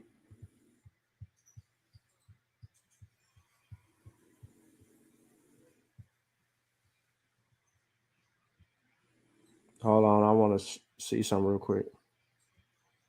Toponym and ethnonym as a scientific aid to history.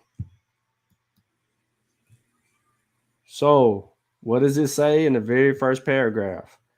A knowledge of place names, towns, mountains, rivers, lakes, springs, and other geographical sites, the study of which is called toponym, can be a great help to history because place names seldom change. Even their phonetic evolution hardly ever leads to radical modifications and seldom affects the old pronunciations and spellings. It is for this reason that the study of place names can reveal facts relating to the past and so yield information concerning the history, religion, and civilization of the first occupants of the places concerned. right? So here you go. Now, the same can be said for the ethnonym and eponym, though to a lesser degree for names of persons can change more readily. Then again, whole tribes may move from their original home and settle in other regions, sometimes a long way off. But this is exceptional. Now, go on and deal with all of that and go through there. I need to get to page 80. But also, I think, Sutek, where you at? If you still alive, I know you're getting ready to go home, but if you're still alive, here go your Berber assertions for toponyms and stuff. You know, when they get to talking about Morocco and all of that, you know what I'm saying? This give you some credence to help strengthen up some things. So you already know. I know if you want to use this for anything, you actually can do that because this is going to give you specific locales. As you can see, Arabic or Berber names and corresponding corrupt forms. You know what I'm saying? You could add that to that body of knowledge that you're trying to deal with. So some toponyms and ethnonyms of Swaziland. This goes all over Africa and gets into that work. I need to move on down the yellow brick road. But this work is instrumental into everything. So I gave y'all a link where you could download it yourself and get into all of that if you wanted to, just to be real. African ethnonym and toponym reflections on decolonization. This is important stuff. Yeah, I already know you was going to put that on there.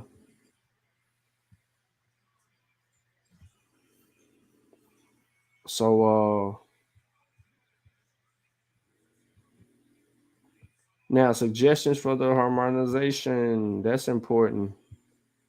I ain't got to where I need to get to yet, so I apologize for me taking a long way instead of just typing in that. But I'm trying to see if I miss anything that's important along the way. The standardization of the spelling of African names, toponyms, and ethnonyms. This is going to give you, I'm telling y'all, this book, we've been having this book for a couple of years.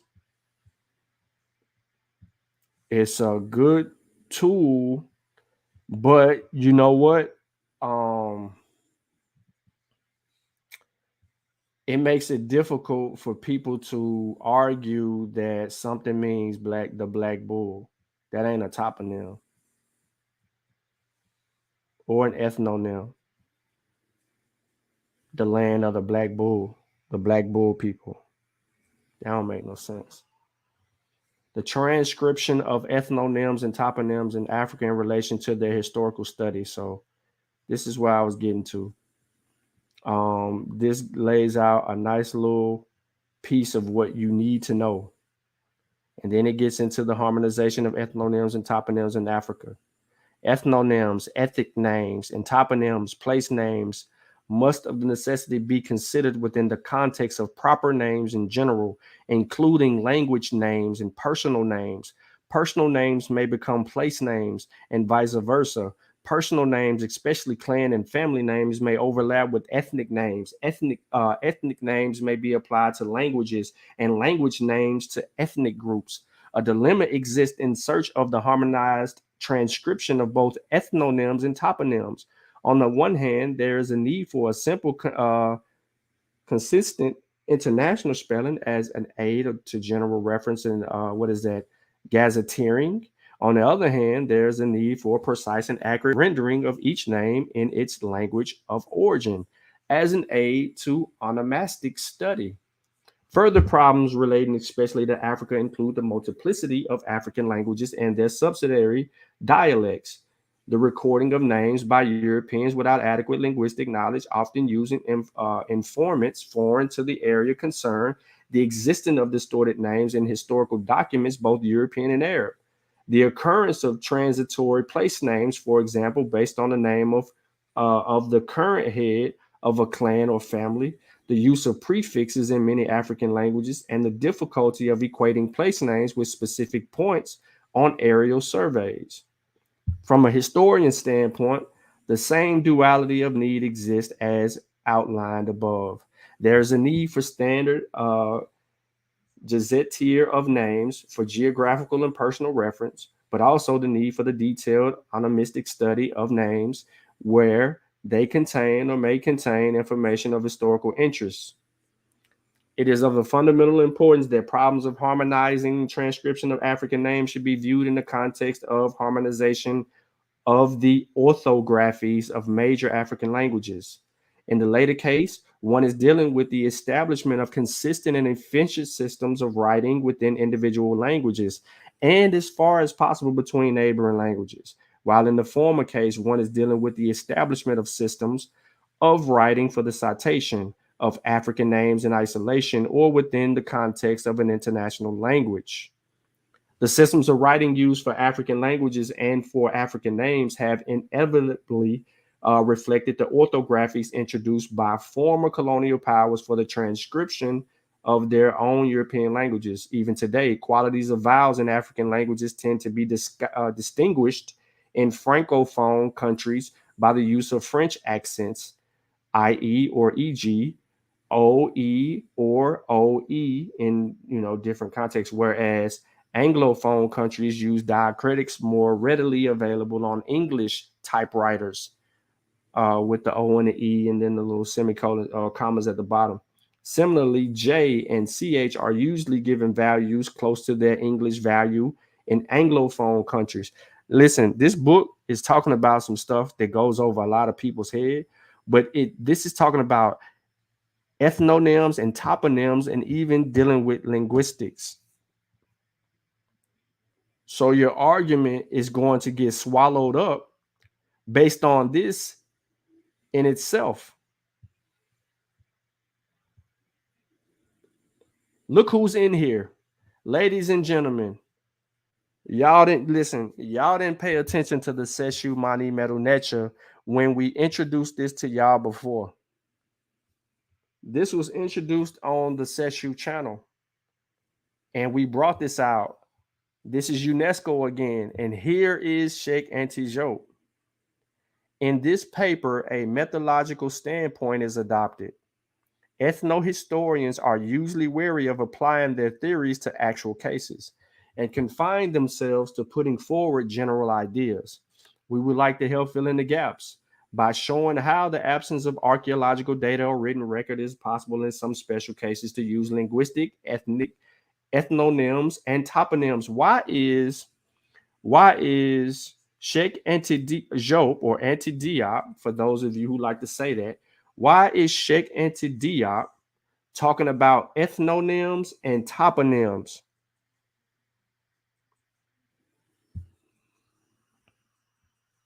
Why is he talking about ethnonyms and that?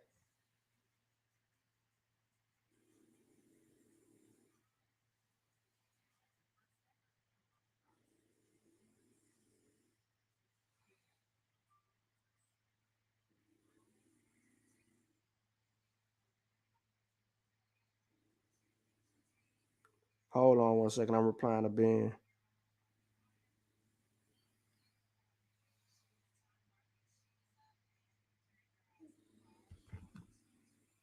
So we aim to show that in relatively recent times, the first wave of migrants from the shores of Lake Albert and the Nubian Hills, the area inhabited by the Nuer, Shilluk, and Dinka. I want to stop real quick. I know that Brother Reggie didn't read this. Not a lot of people have read this. But if they had read this, then they would understand, like they would have to ask themselves, why is Sheikh Antijote talking about ethnonyms and toponyms? And why is this important in this discussion? Well, let's go forward. Linguistic data. An undisputed linguistic relationship between two geographically remote groups of languages can be relevant for the study of migrations. A grammatical or genetic relationship, if clear enough, is never an accident.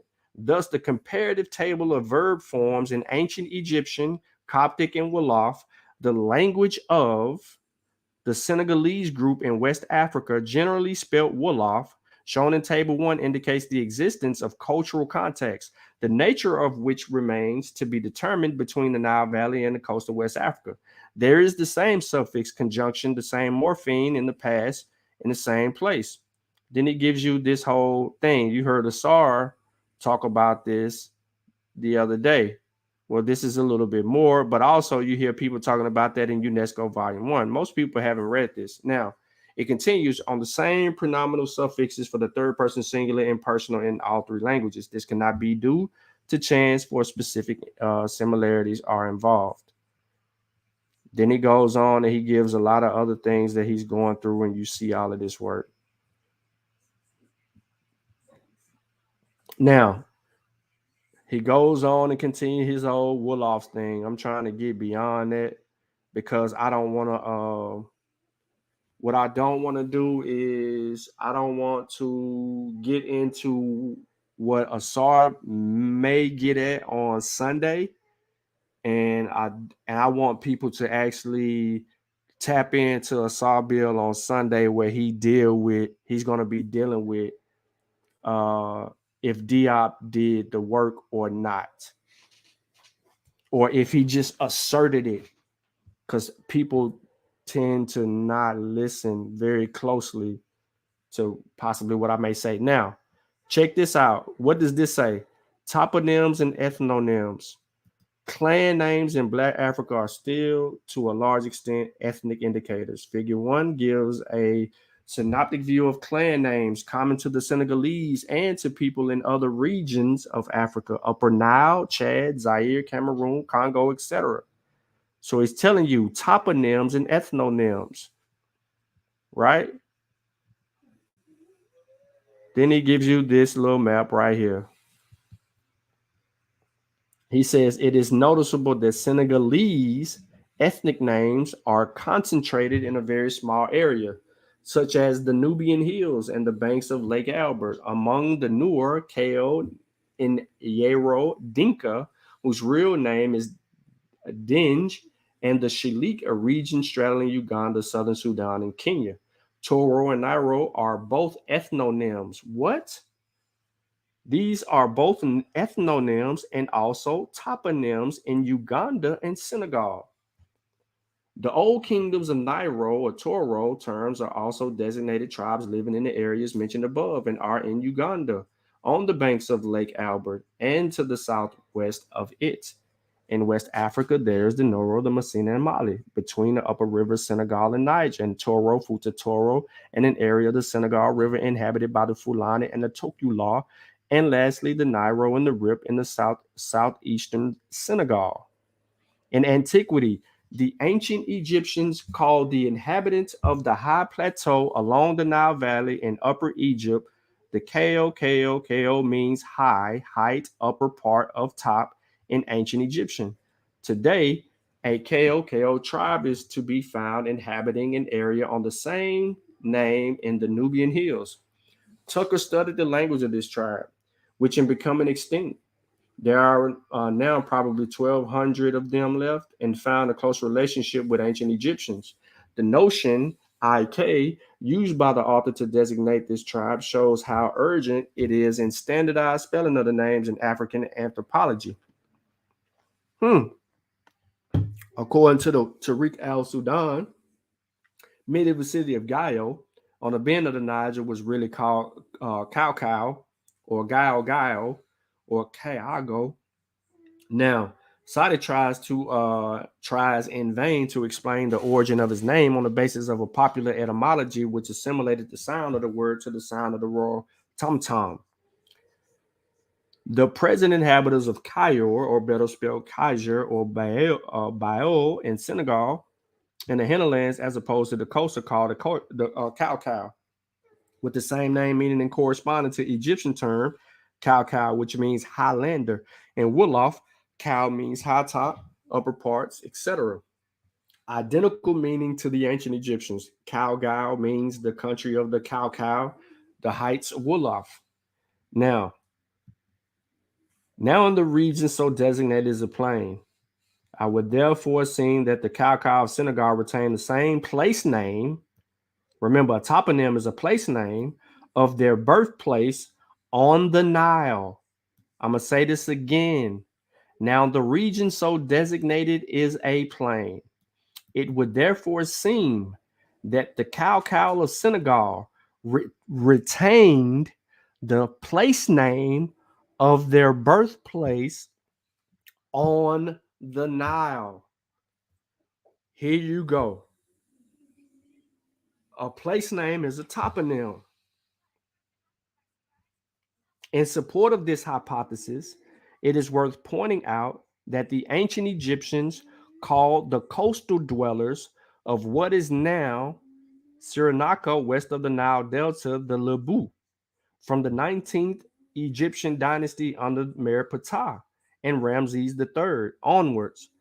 At the time of the invasion by the Sea People, the Indo-European groups defeated by Egypt were driven back west of the Delta, and white Lebu and Tamau came to coexist with the black Lebu.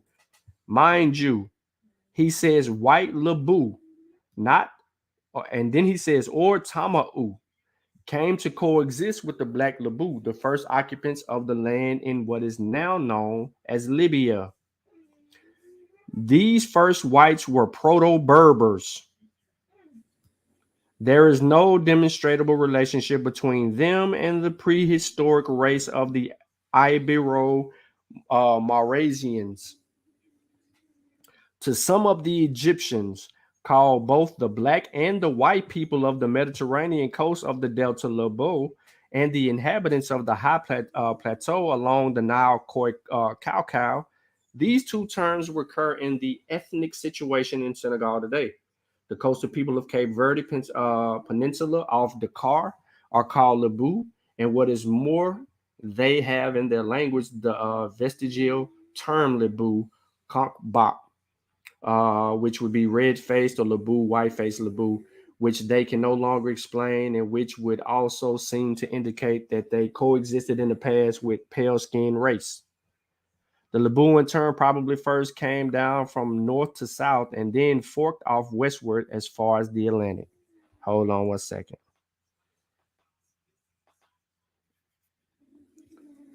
In Senegal, the term Cow is in general applied to all inhabitants of the hinterland away from the seaboard. Those of Cow who lived in Cayor area also called Ajor, the Jor or the Jor, the latter term being used particularly by the coastal Lebu to designate the inhabitants of the hinterland.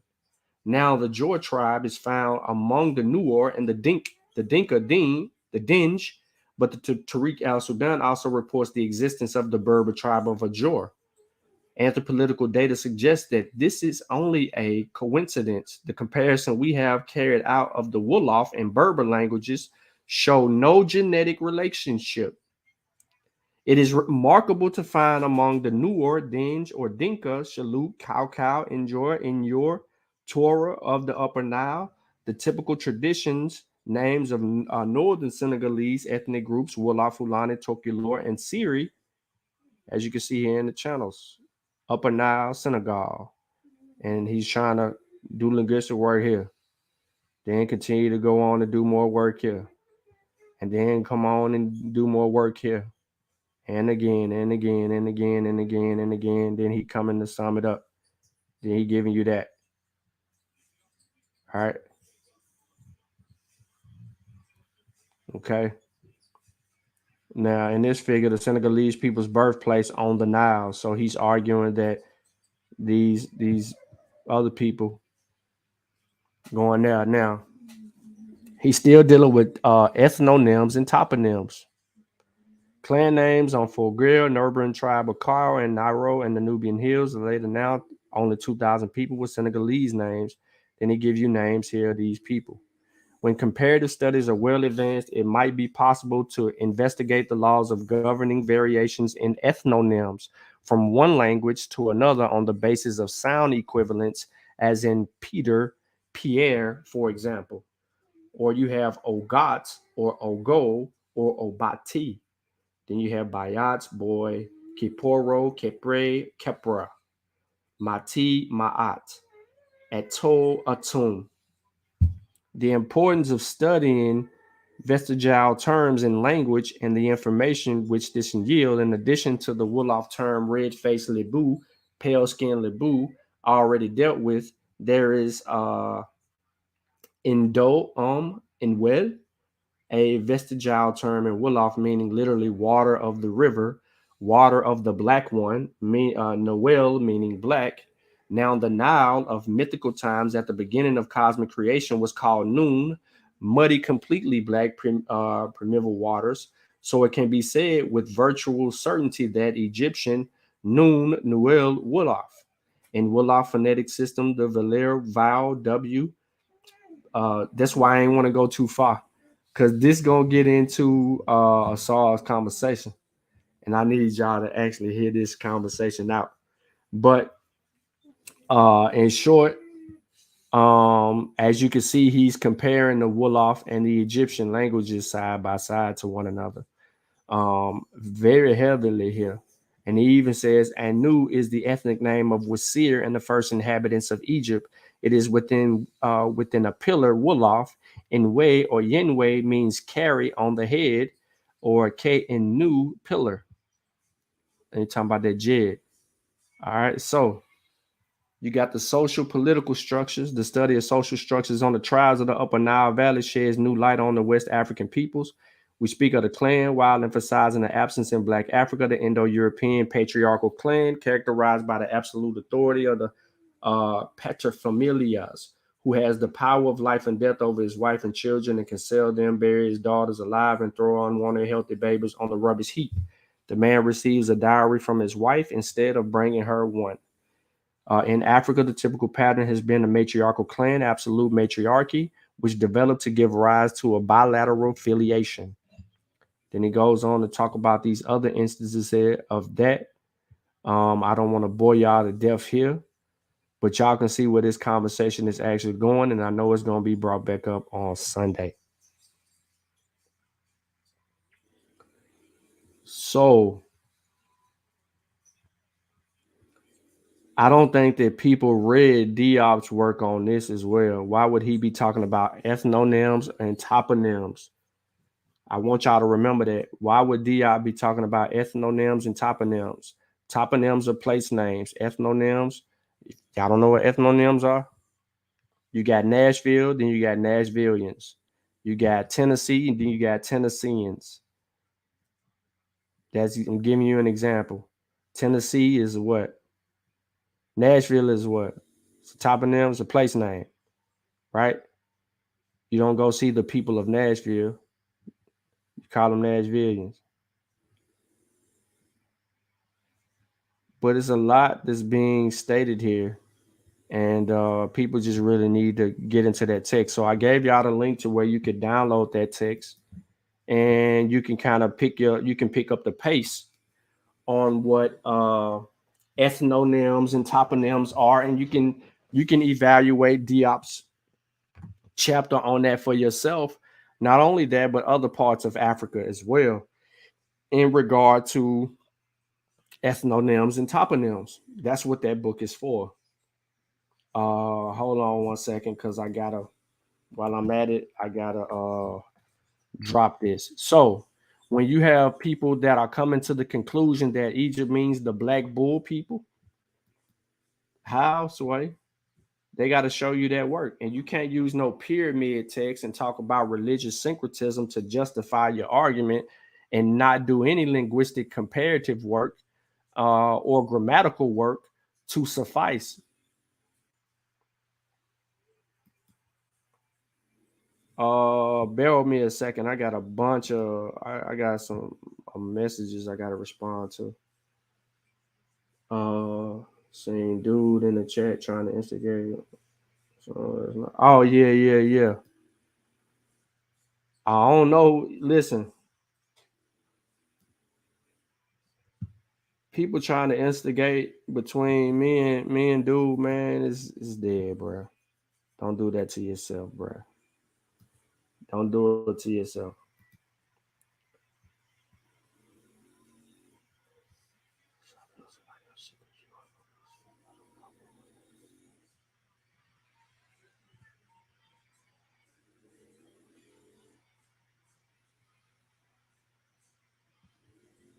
Yeah.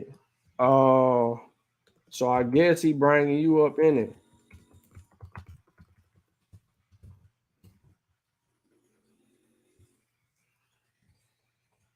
Carl Sagan. One of the great commandments of science is mistrust arguments from authority. Too many such arguments have proved too painfully wrong. Authorities must prove their connections like everybody else. Facts. Facts. You should have put that in the chat, bro. You should have put that up. You should have put that in the chat. That's a factamundo. All day long.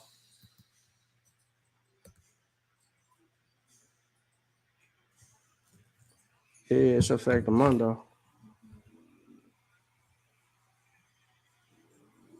But yeah, it is what it is.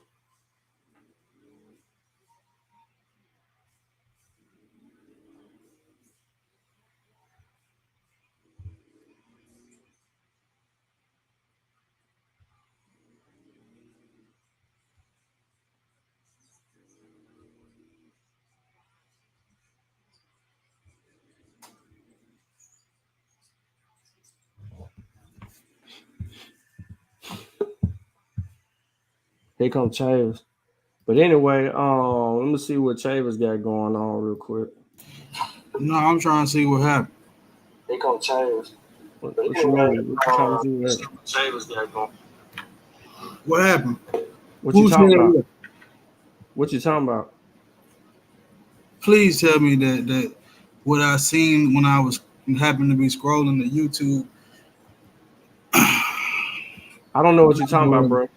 About they brought some. I heard you speaking on. I had left. I'm trying to see if what I seen about the making of a pseudo sophisticate that got something to do with us or not. I don't know. I know you don't know. Me neither. That's why I'm asking. Bro, I don't know. I don't know.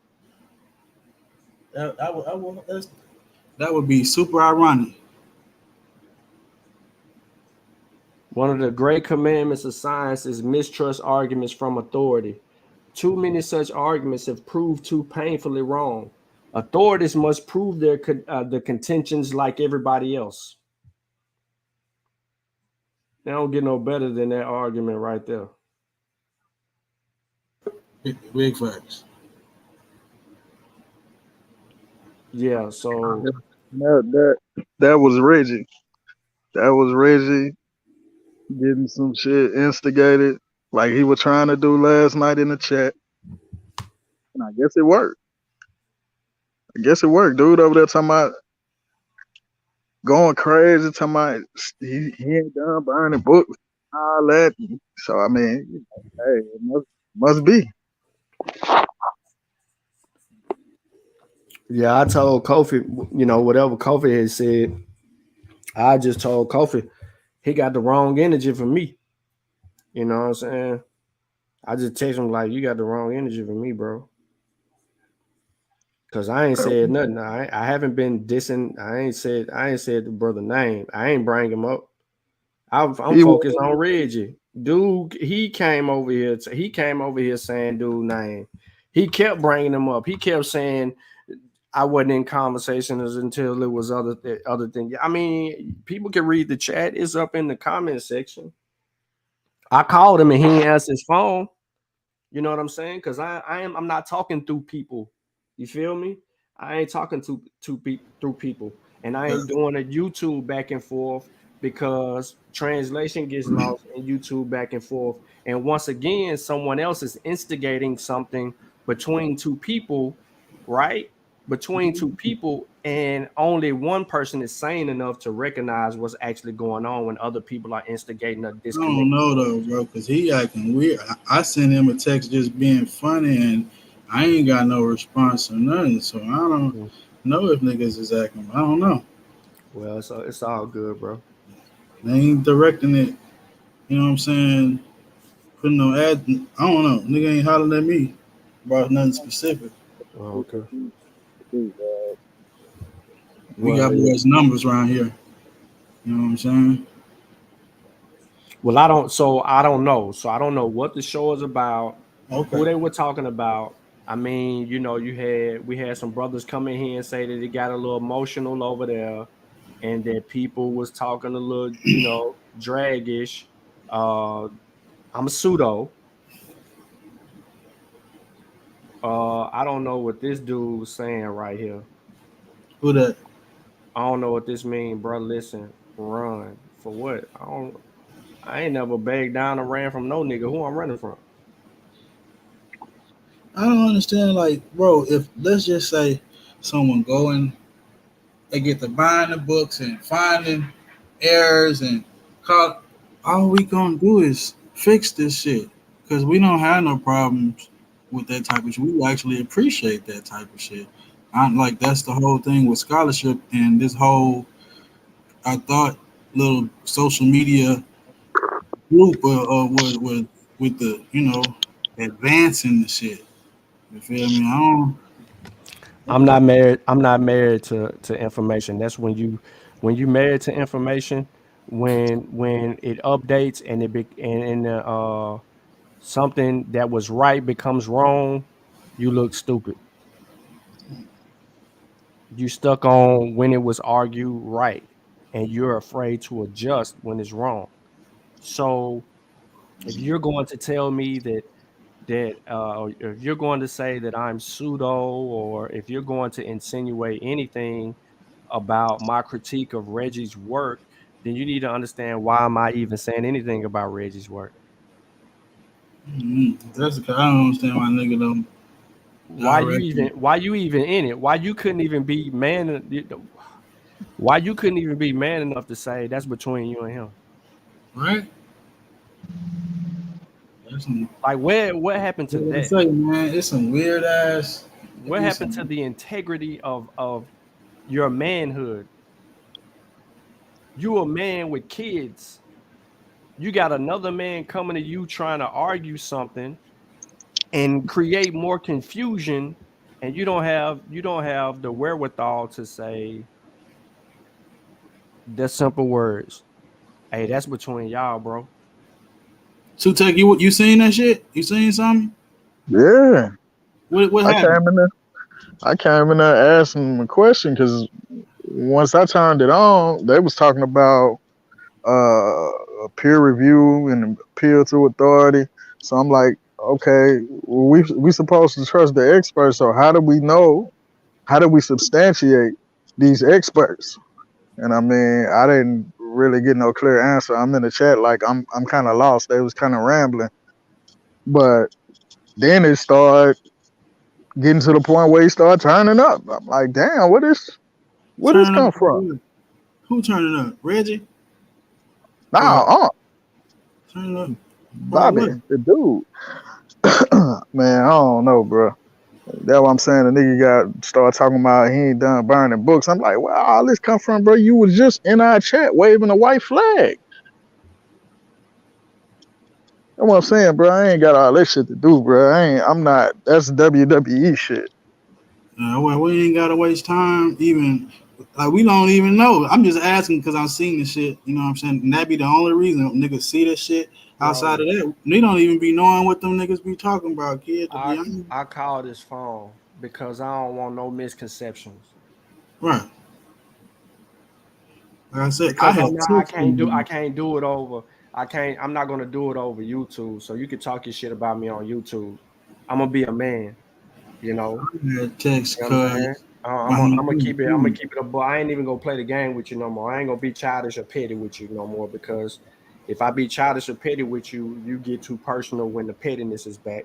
So I'm gonna remove that aspect of my pettiness from it, and then I'm just I'm just going to deal with it professionally. Let me just hit you up and just do the man shit with you. Let's see if the resolution can it be resolved manly like that. Because you're not finna hear me. I'm not finna bump my gums on a chat about him. That's misconstrued, and people go back and make up shit because nothing negative was said about him, and I never brought him up. I was dealing specifically with the contentions of the person, and that person was in their feelings and start saying what dude said, well, dude got you involved in this and he got you involved in that and he did this and he did that. And I said, okay, broke some stuff down. I even started saying you're right. You even agree with him. That's what I'm saying. We seen that shit in the chat last night. I'm like, okay, we see what you trying to do. Like that shit, bro, you fell for that. Even in that though, like, man, it's some realities that can't be omitted. You know what I'm saying? Because it would be fallacious if them realities was to be omitted when people start talking about all that shit anyway. Because when you start putting some context on some of that shit, perceptions change. You know what I'm saying? Well, the bulk of this now is going back to the reason that I was upset the first time. I don't think none of y'all people don't know why I was upset the first time, but it's going back to that. This is part 2 of the reason why I got upset with him the first time, and he doesn't know why. He doesn't recognize or realize why I was upset the first time. But this is going back this is similar to my initial disagreements, which I have not made public or said to anybody. I have not made public, but I have said it to one person, and that person had a conversation with him directly. What the fuck? What you talking about? What I'm reading in this, what's called? To accept conventional wisdom make it dangerous to doctrines less self-critical or with pretensions of certitude. This is where your critical thinking comes in, ladies and gentlemen. That's why I said when people are having arguments, you have to be able to engage those arguments in a sense.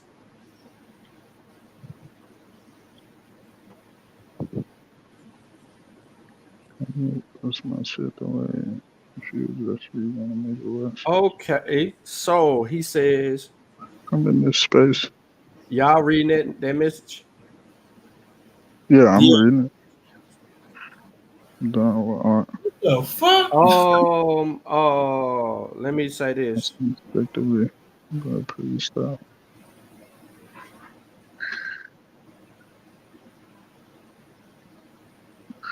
I mean, it ain't nothing to stop though, because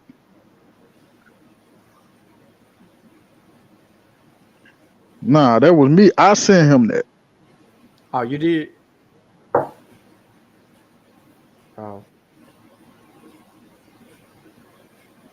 But either way, like, if even with what being said, like, it's just correction that is no big deal, and it could be corrected. That's the whole, you know what I'm saying? The motto. That's been the motto over here. Hold on, time out. Hold up, time out. What is?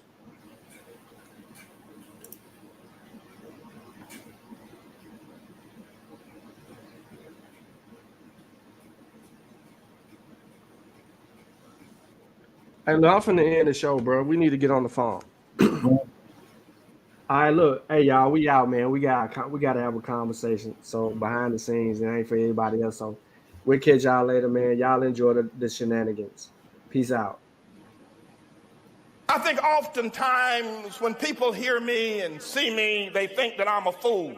They think that somehow or another I've lost my mind, that I'm not down with the in crowd. They've said that nobody would love me and that I'm an outcast. But let me say this here now. We can be clear about anything. Please let me be clear about this. And I pray that it's received and understood. I don't want to be one of you. I don't want to be one of you weak men, weak people. For my brother, I'd rather die. Death is welcome rather than to call myself you spineless black men. Side high, I ain't your traditional rapper smoking smoking medicinal. Stayed in detention. Life is all about principle. Cynical ass niggas. Sorry that I offended you. I bring something different. Why niggas sounding identical? I'd rather drown in a swimming pool than to let you imbeciles stop me from topping my pinnacle. Try me blocked by the genitals. Trust me, it's not intentional. It's the difference between a gangster and a criminal. Cause real gangsters can't do Breakfast Club interviews. A lot of you niggas don't own a business suit. A slave for every pair of Michael Jordan tennis shoe. But anywho, got your bitch walking around like she winning pool with no bottoms on, just the top of her swimming suit. What you gon' say when them niggas gon' try to get at you? Them in what army, or you just talking in general? Cause in the end, we all gon' die like them Seminoles, nigga. These niggas weak. I'm fucking up. These niggas weak. These niggas weak. I'm fucking up. These niggas weak. I look at the sorry state of black men in America today, the destruction of the family, the loss of integrity.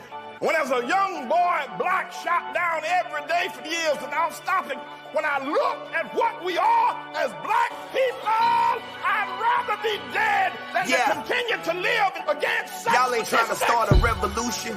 Y'all looking for a restitution. Niggas kill each other every day and ain't no evolution. My partner shot 100 niggas and it was never proven. We just labeled him a gangster and kept it moving. Let me give you the same outcome, separate shooting. A white man kill a black, we holler persecution. So instead of looting, it's time to find some better schooling. You can act like y'all don't understand when I'm elocuting. Did I stutter? I was never Reuben. Y'all ain't no Black Panthers. You wasn't there with Newton. You ain't Marshall Martin. Try to better humans. Instead of all these rappers, we need some better students. It's time to rebuild the neighborhoods that we helped to ruin. And the NAACP, y'all need some help recruiting. Fuck a resolution, let's get some retribution. I feel like Malcolm X when he left the movement. These niggas weak. I'm fucking up. These niggas weak. These niggas weak. I'm fucking up. These niggas weak. Yeah. Y'all know what it is, yeah, I said it, nigga. All you niggas laying up with these bitches with no condoms and shit. Having mistake babies and shit, leaving these women to motherfucking raise your kids by their motherfucking self. Yeah, my nigga, I said it. You don't like what's going on in the motherfucking America, leave this motherfucker. When they said we were free, my nigga, that mean we were free to go back where the fuck we came from, my nigga. Yeah, a whole motherfucking continent that belong to us, nigga. It's called Africa, motherfucker. What the fuck is y'all talking about? Y'all ain't trying to start no revolution. Y'all motherfuckers spent 10 bands on the motherfucking section in the motherfucking club. 10 bands to build a whole motherfucking neighborhood in Nigeria, nigga. Get the fuck out of here.